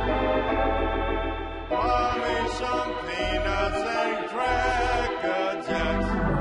I don't care if I ever get back, so in root for the Cubbies.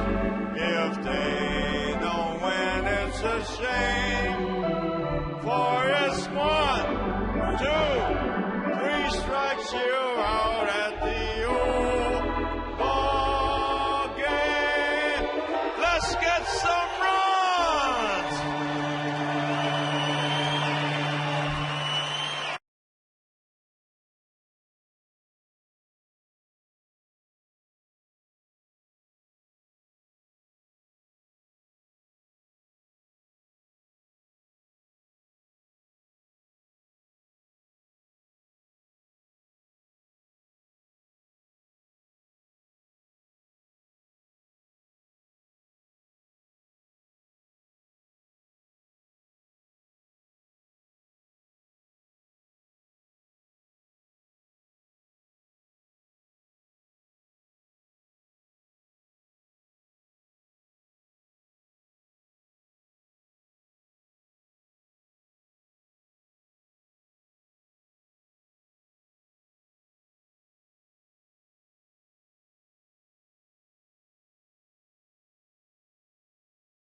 Here in the bottom of the 7th. And Hall of Famer number 26, Billy Williams. The trifecta, the Hall of Fame, number retired, and to cap it off, an unbelievable statue at the corner of Addison and Sheffield. What a great ceremony today, and Billy, so well deserved. Couldn't happen to a better person. It really was, Len. Thank you. I know when it's mentioned in spring training, Tom Ricketts mentioned that on the 7th of September that a statue will be unveiled of Billy Williams likeness. And I thought that was Shirley couldn't stop crying for a couple of days. And I couldn't wait. I couldn't wait. You know, every day I say, is it here yet? Is it here yet? But today it was really fun because we had a lot of friends and family to come in from all over. It's deep, and it's going to be caught. And to have them celebrate. But most of all, you know, we had Sano, we had Banks, Fergie, and we had Beckett and Randy Huntley. And, you know, it was a joy to play with those guys, and it was good to see them to come and support the thing today. So it was really great. And I tell you, when they unveil it like this, I tell you, you see something like that, and you look at it and said, you know, the statue going to be there for a long time. And your kids will see it, and generations to come will come to the ballpark and look at it and see, take pictures and really enjoy it. You know, now, you know, they get off the L and they don't have to say, we'll meet you by Ernie Banks statue. We'll meet you by Billy Williams statue. So we could spread it out a little bit. That's right. And it was your first look at the statue. Pretty amazing. Well, it really was. When they first started doing it, I guess about 3 weeks into it, Cheryl and I visit the place where they were doing it at. Lucella, right? Lucella, yeah. Yes. We visited, and when you see it in the early stages of it, you know, it doesn't look too much like you at that time. But after they put the finishing touches on it and bring it out to the ballpark, and it's great. And I looked at it today, and I said, you know, that really looks like me. Looked like me out there. Especially the sideburns. That was the key for me. 1972. You know, it was a thing. Everybody had long sideburns. Oscar Gamble had the big bush. I couldn't have a big bush, but I had the sideburns. Everybody had the chops at that time. Yep. You know, the big sideburns. So, you know, it was a great thing to play in that era, and I always think that when I played in the 60s, I played in the golden era of baseball, because, you know, with the players that we had here, and you go to San Francisco, you play against Willie Mays and Willie McCovey, Gaylord Perry, all those guys you see when you go to Cooperstown. So it's a great thrill for me to see them up there, but it wasn't a great thrill facing Gaylord Perry when you're in the batter's box. I don't know if you noticed, Billy, during the celebration, not only the big crowd there at the corner, people were up on the rooftops watching the celebration. They were inside the ballpark looking out. Hey, you had quite a crowd out there today. Well, it was really good. It tells you how much the people here respect your ability as a player, not only as a player, but a person. When I played here, we used to know all the 6,000 fans that was in the stands, because our dugout was down the left field line, and as we walked to the dugout, you know, we'll have a tendency to shake hands or sign autograph with many fans that come out. So a lot of these fans, you know, they probably have 10 or 12 friends, and so they know about the Banks, the Williams, the Huntleys, and Kessinger and Jenkins. So it was a great thrill to see them out there, and the people that were there to witness on first hand, but to look, and I happened to look up in the you know, up in the roof, and a lot of people were up cheering, and it was a great thrill. We're with Billy Williams. We'll be back. 7-3.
back here in the 8th inning with Billy Williams. Make sure you stop by and check out the statue if you're coming out tomorrow in the final homestand, or you're just in the Wrigleyville area, even on a non-game day. That is Inside on Brett Wallace, Thomas Diamond in his 2nd inning of work. Billy, I want to go back to your speech today after you saw the statue, and the word you used was perseverance. And that's an important word to you, isn't it, when you talk about your career? It really is, because you know, when you come to the major league, and when I first came up here, I played, and then I had to sit on the bench because I wasn't swinging the bat like I normally does.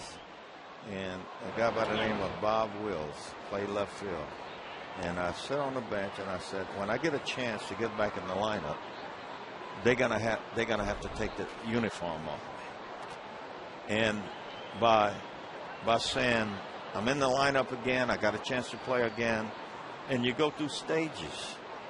And I was afraid somebody going to take my job the first few years. The second stage was, you know, you start to get the numbers to play in that 1,117 games. And at the end, you become a team player. You didn't feel the team could win unless you was on the field. And I was a team player, and that made it great. Perseverance is going out there playing every day, trying to do the best you can to help your ball club win a baseball game. The other thing you mentioned was your wonderful wife, Shirley. We'll call her your better half. It's no offense to you, but you overachieved in that area, and, as we all strive to do.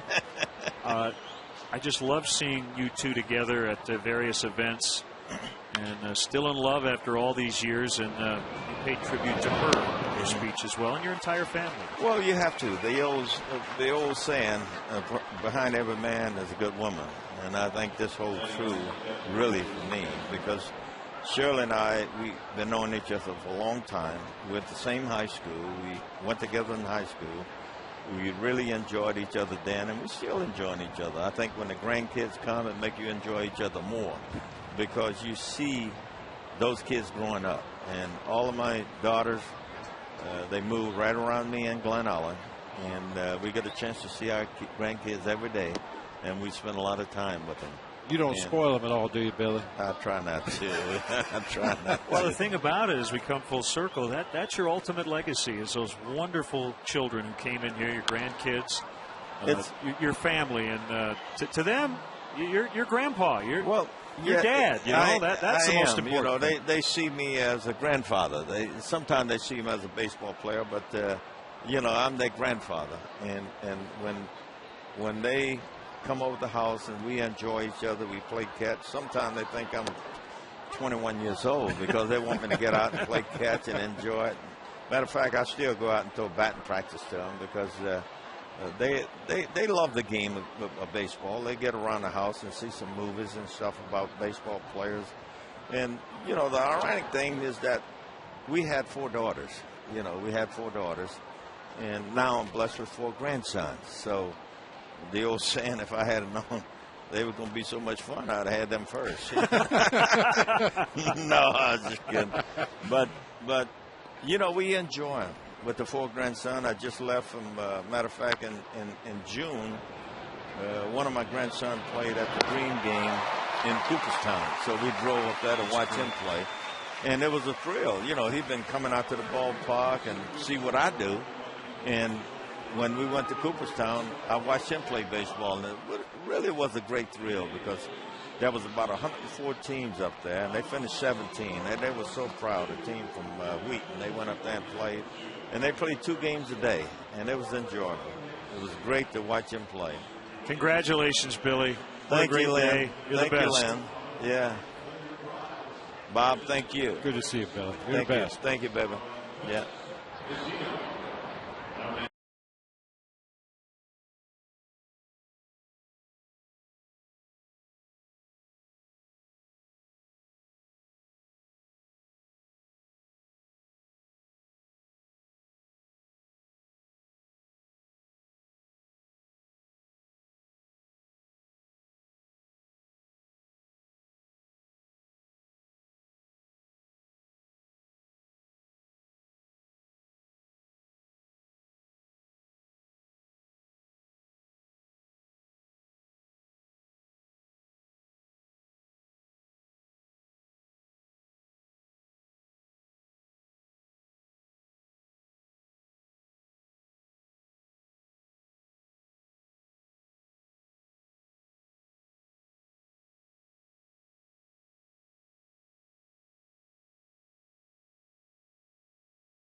Gail, thanks.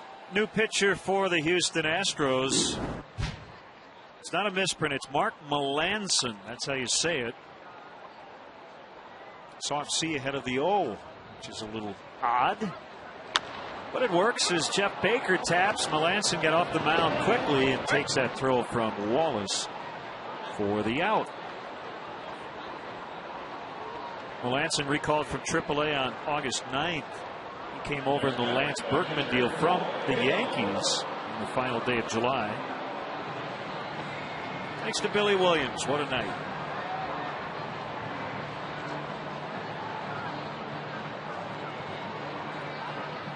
So proud to be associated with this great franchise over the last 52 years.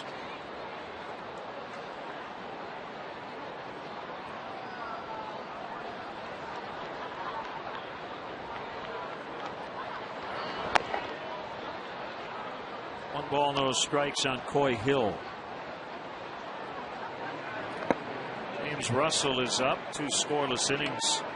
And 1, 2, 3 innings at that for Thomas Diamond. His bounce back performance.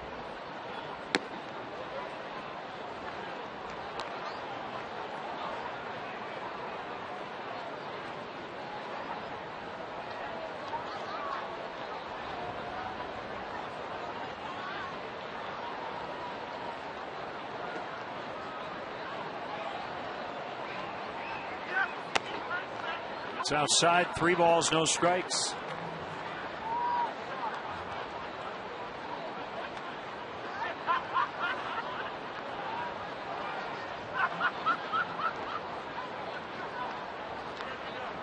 Here's a pitch. 3-1. Phillies did beat the Florida Marlins, so they're in first in the East. The Braves got shut out in Pittsburgh. Phillies are up a half a game in the standings in the National League East. Again, the Phillies and Braves will finish the season playing one another in Atlanta.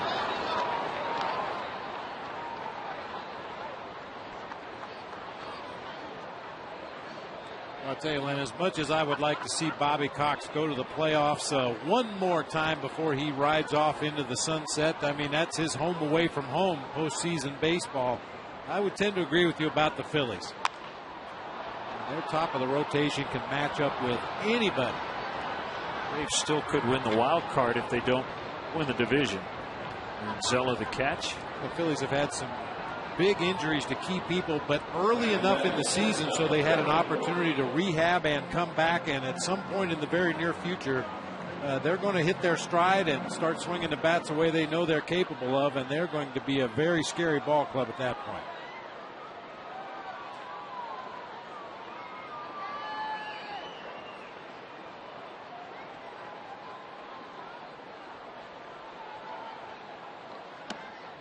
Strike on Darwin Barney. He is 1 out of 3 tonight.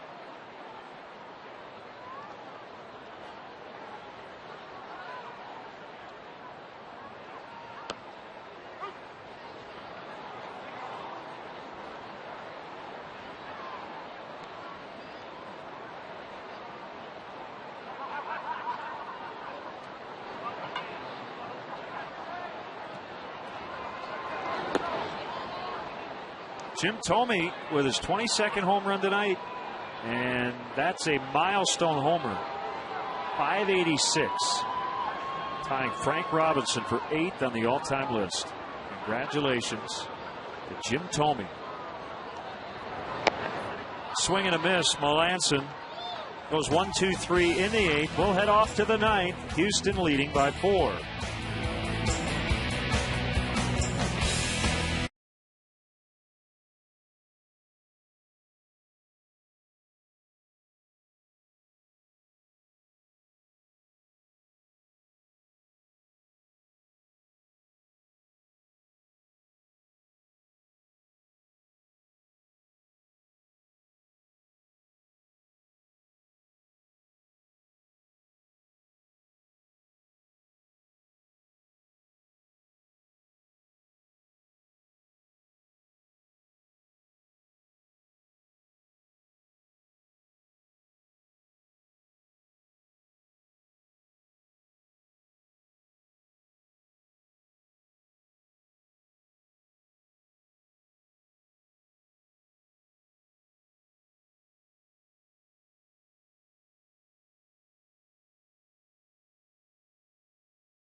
An all-new season. Gatorade reunites two Southside Chicago high school basketball teams, Bloom and Brother Rice, whose 2000 Super Sectional game ended in controversy. Don't miss the game broadcast premiere Saturday at 3 on Comcast Sportsnet.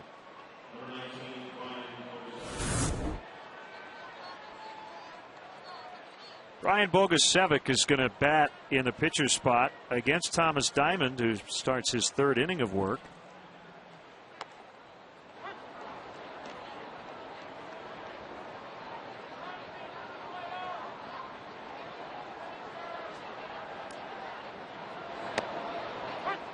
Last night, Bogusevic made his first major league start. I guess the best thing he could say is that he got it out of the way.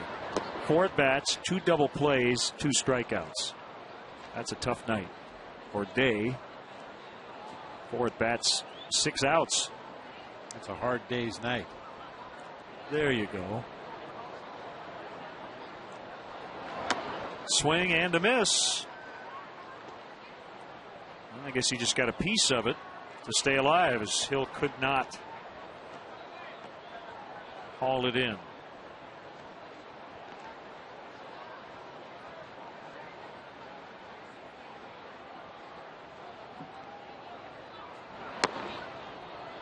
Two now on Bogusevic. Bourne on deck. I have to say he's been their best player tonight. Ooh, that got a piece of Coy Hill, and that's going to be catcher's interference. If the batter makes contact with the catcher, that's interference on the catcher.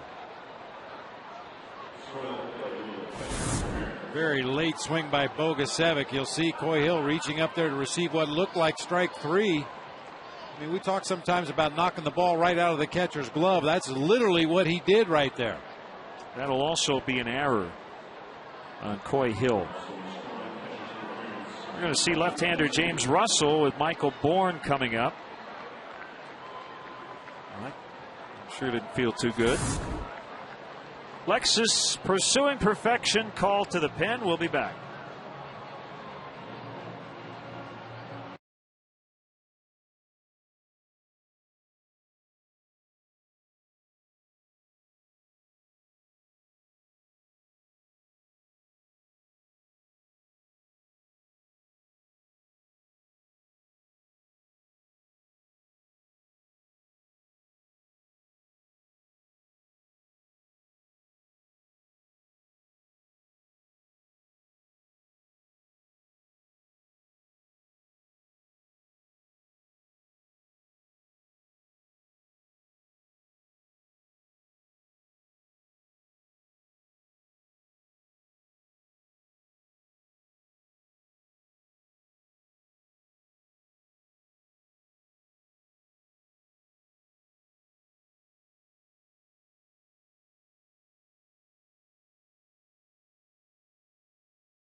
Left-hander James Russell.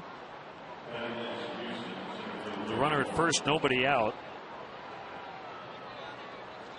We talked about Thomas Diamond, rough outing against the Mets when he went an inning, gave up 4 hits and 3 walks. 5 of the Mets came around to score. James Russell, a guy looking to bounce back from a tough outing against the Mets. He went 2/3 of an inning, gave up 5 hits and 5 earned runs in that same game.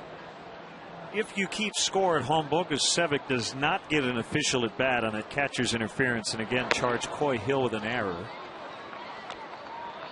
Awkward swing by Bourne. 0-1.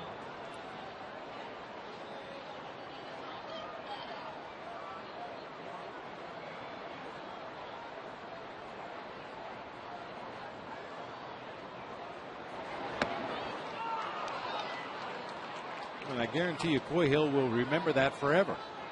You remember the hitters that swing late and reach base via that catcher's interference. Back in my playing days, Yogi Berra's son Dale, playing for the Pittsburgh Pirates, was a guy that would seemingly get on base a half a dozen times a year on catcher's interference, swinging very late at a 2-strike pitch. Finally get Bourne, this time on a strikeout. Craig Counsell, another guy who finds a way on base due to catcher's interference.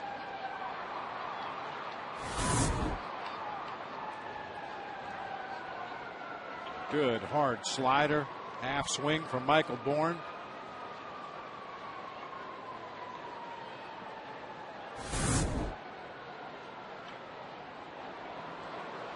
Two ribbies tonight for Keppinger. He takes a strike.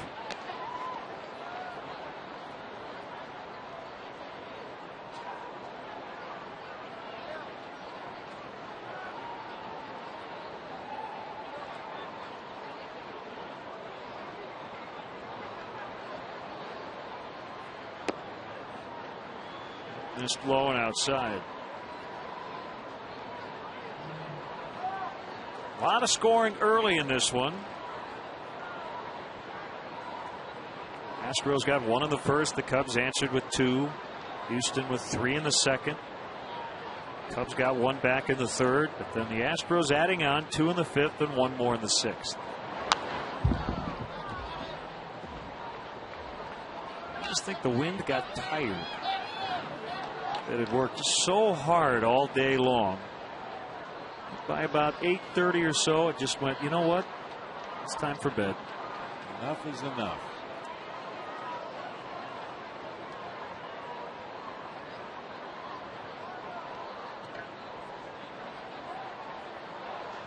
And they had Bogusevic picked off, maybe. Yep, got him. Off power to Barney after Russell tossed to first.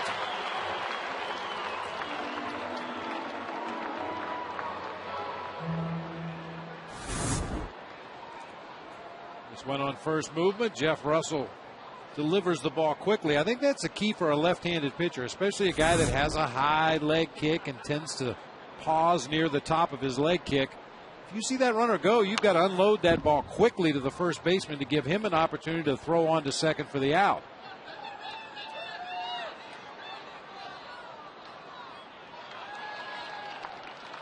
Is that similar, Bob, to a catcher in that the first baseman's kind of got to take a couple steps toward that throw, really shorten the throw. Shorten the throw and also clear the runner. Yeah. Give yourself a nice throwing lane to second base so you don't have to try to throw it over the shoulder of the base runner or around the base runner. A little easier for a lefty like Hoffpauir to do that.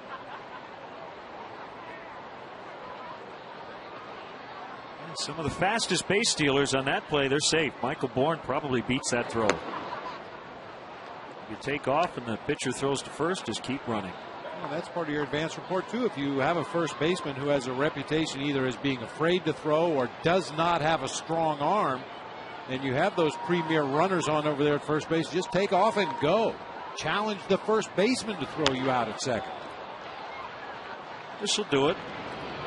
As DeWitt makes a catch, so we'll go to the bottom of the ninth. Pinch hitter, then the top of the order with the Cubs trailing by 4.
Official monthly magazine of the Chicago Cubs. Vineline offers exclusive insider coverage and photography all year long. Visit the Vineline blog at Cubs.com for extra content and order today. New pitcher for the Astros, left-hander Fernando Abad.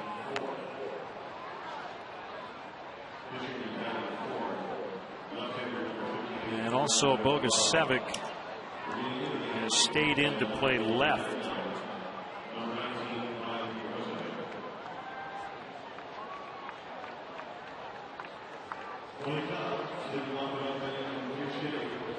Means Carlos Lee is out.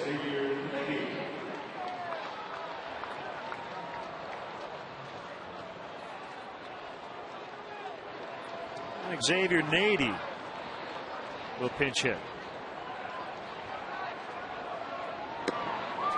They just Googled me and they were looking at my picture. Can you believe what that guy looks like? He's on TV. Oh, give me a break.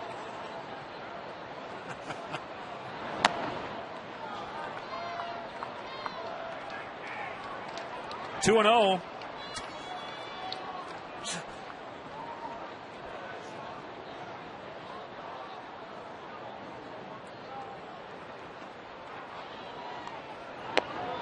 Make it 2 and 1. Their closer's Brandon Lyon. He took over for Matt Lindstrom just before Lindstrom went on the DL. Lindstrom's back off the DL, but Lyon has maintained the job. He's been really good. 2 and 2. But right now, nobody up in the Astros pen. I have a feeling if the Cubs get one base runner, that will change quickly.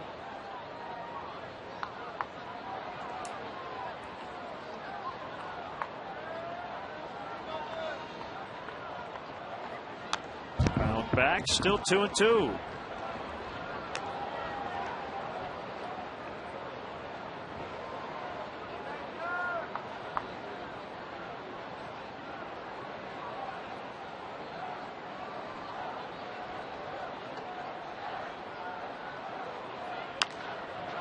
High fly to left. Bogusevic back a couple steps now in to make the grab.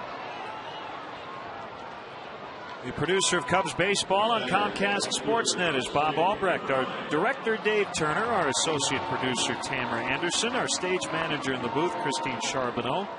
Our technical directors, Joe Vinci. Our tech manager, Mark Harper. The senior executive producer of Comcast Sportsnet is Jim Cornell Jr. Great work, as always, by our entire crew. Kosuke reached his first 3 times. He is 2 for 3 with a walk, a double, and a run.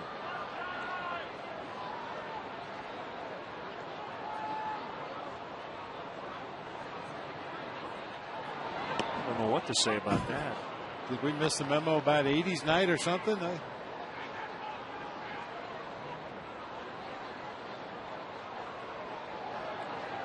We're talking about Oscar Gamble earlier, weren't we? Yes, so. A lot of people don't recognize that gentleman, but he's the inventor of the Chia Pet.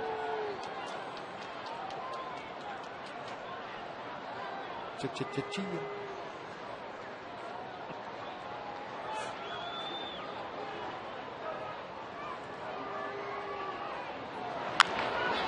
Ground ball pulled to the right side. Keppinger up with it. It appears as though, and again, this game not over yet, but we are headed for a rubber match. And the first 4 series have turned out. The Astros winning 2 of 3. The Cubs have to win tomorrow night to finally get a series from this Astros team. They'll ask Randy Wells to get it done against one of the most underrated starters in baseball this season. You probably haven't heard Brett Myers' name enough. I said, yeah, I just Googled it too. What a dork. Brett Myers has been really good for the Astros, but we'll see how Randy Wells does tomorrow as DeWitt lines out. And the Astros beat the Cubs tonight 7-3.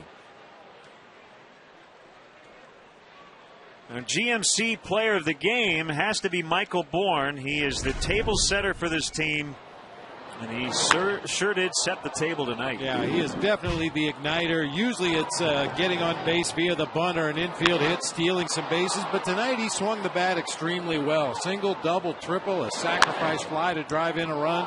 He was in the middle of the everything for the Astros.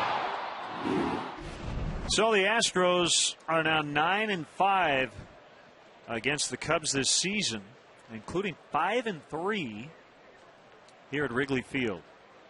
And that'll do it for our game coverage. Stay tuned for Sylvania post-game live. Can't forget what a great night it was for Billy Williams and his family. But the final score tonight, the Astros 7, the Cubs 3. Our next Cubs telecast tomorrow night, 7 o'clock on Comcast Sportsnet. Wells and Myers on the mound. That'll be on CSN Plus. In-game scoring provided by ScorePad. Now for Bob Brenly and our entire crew, Glenn Casper sending it to our downtown Chicago studios where Mark and Sarah are standing by.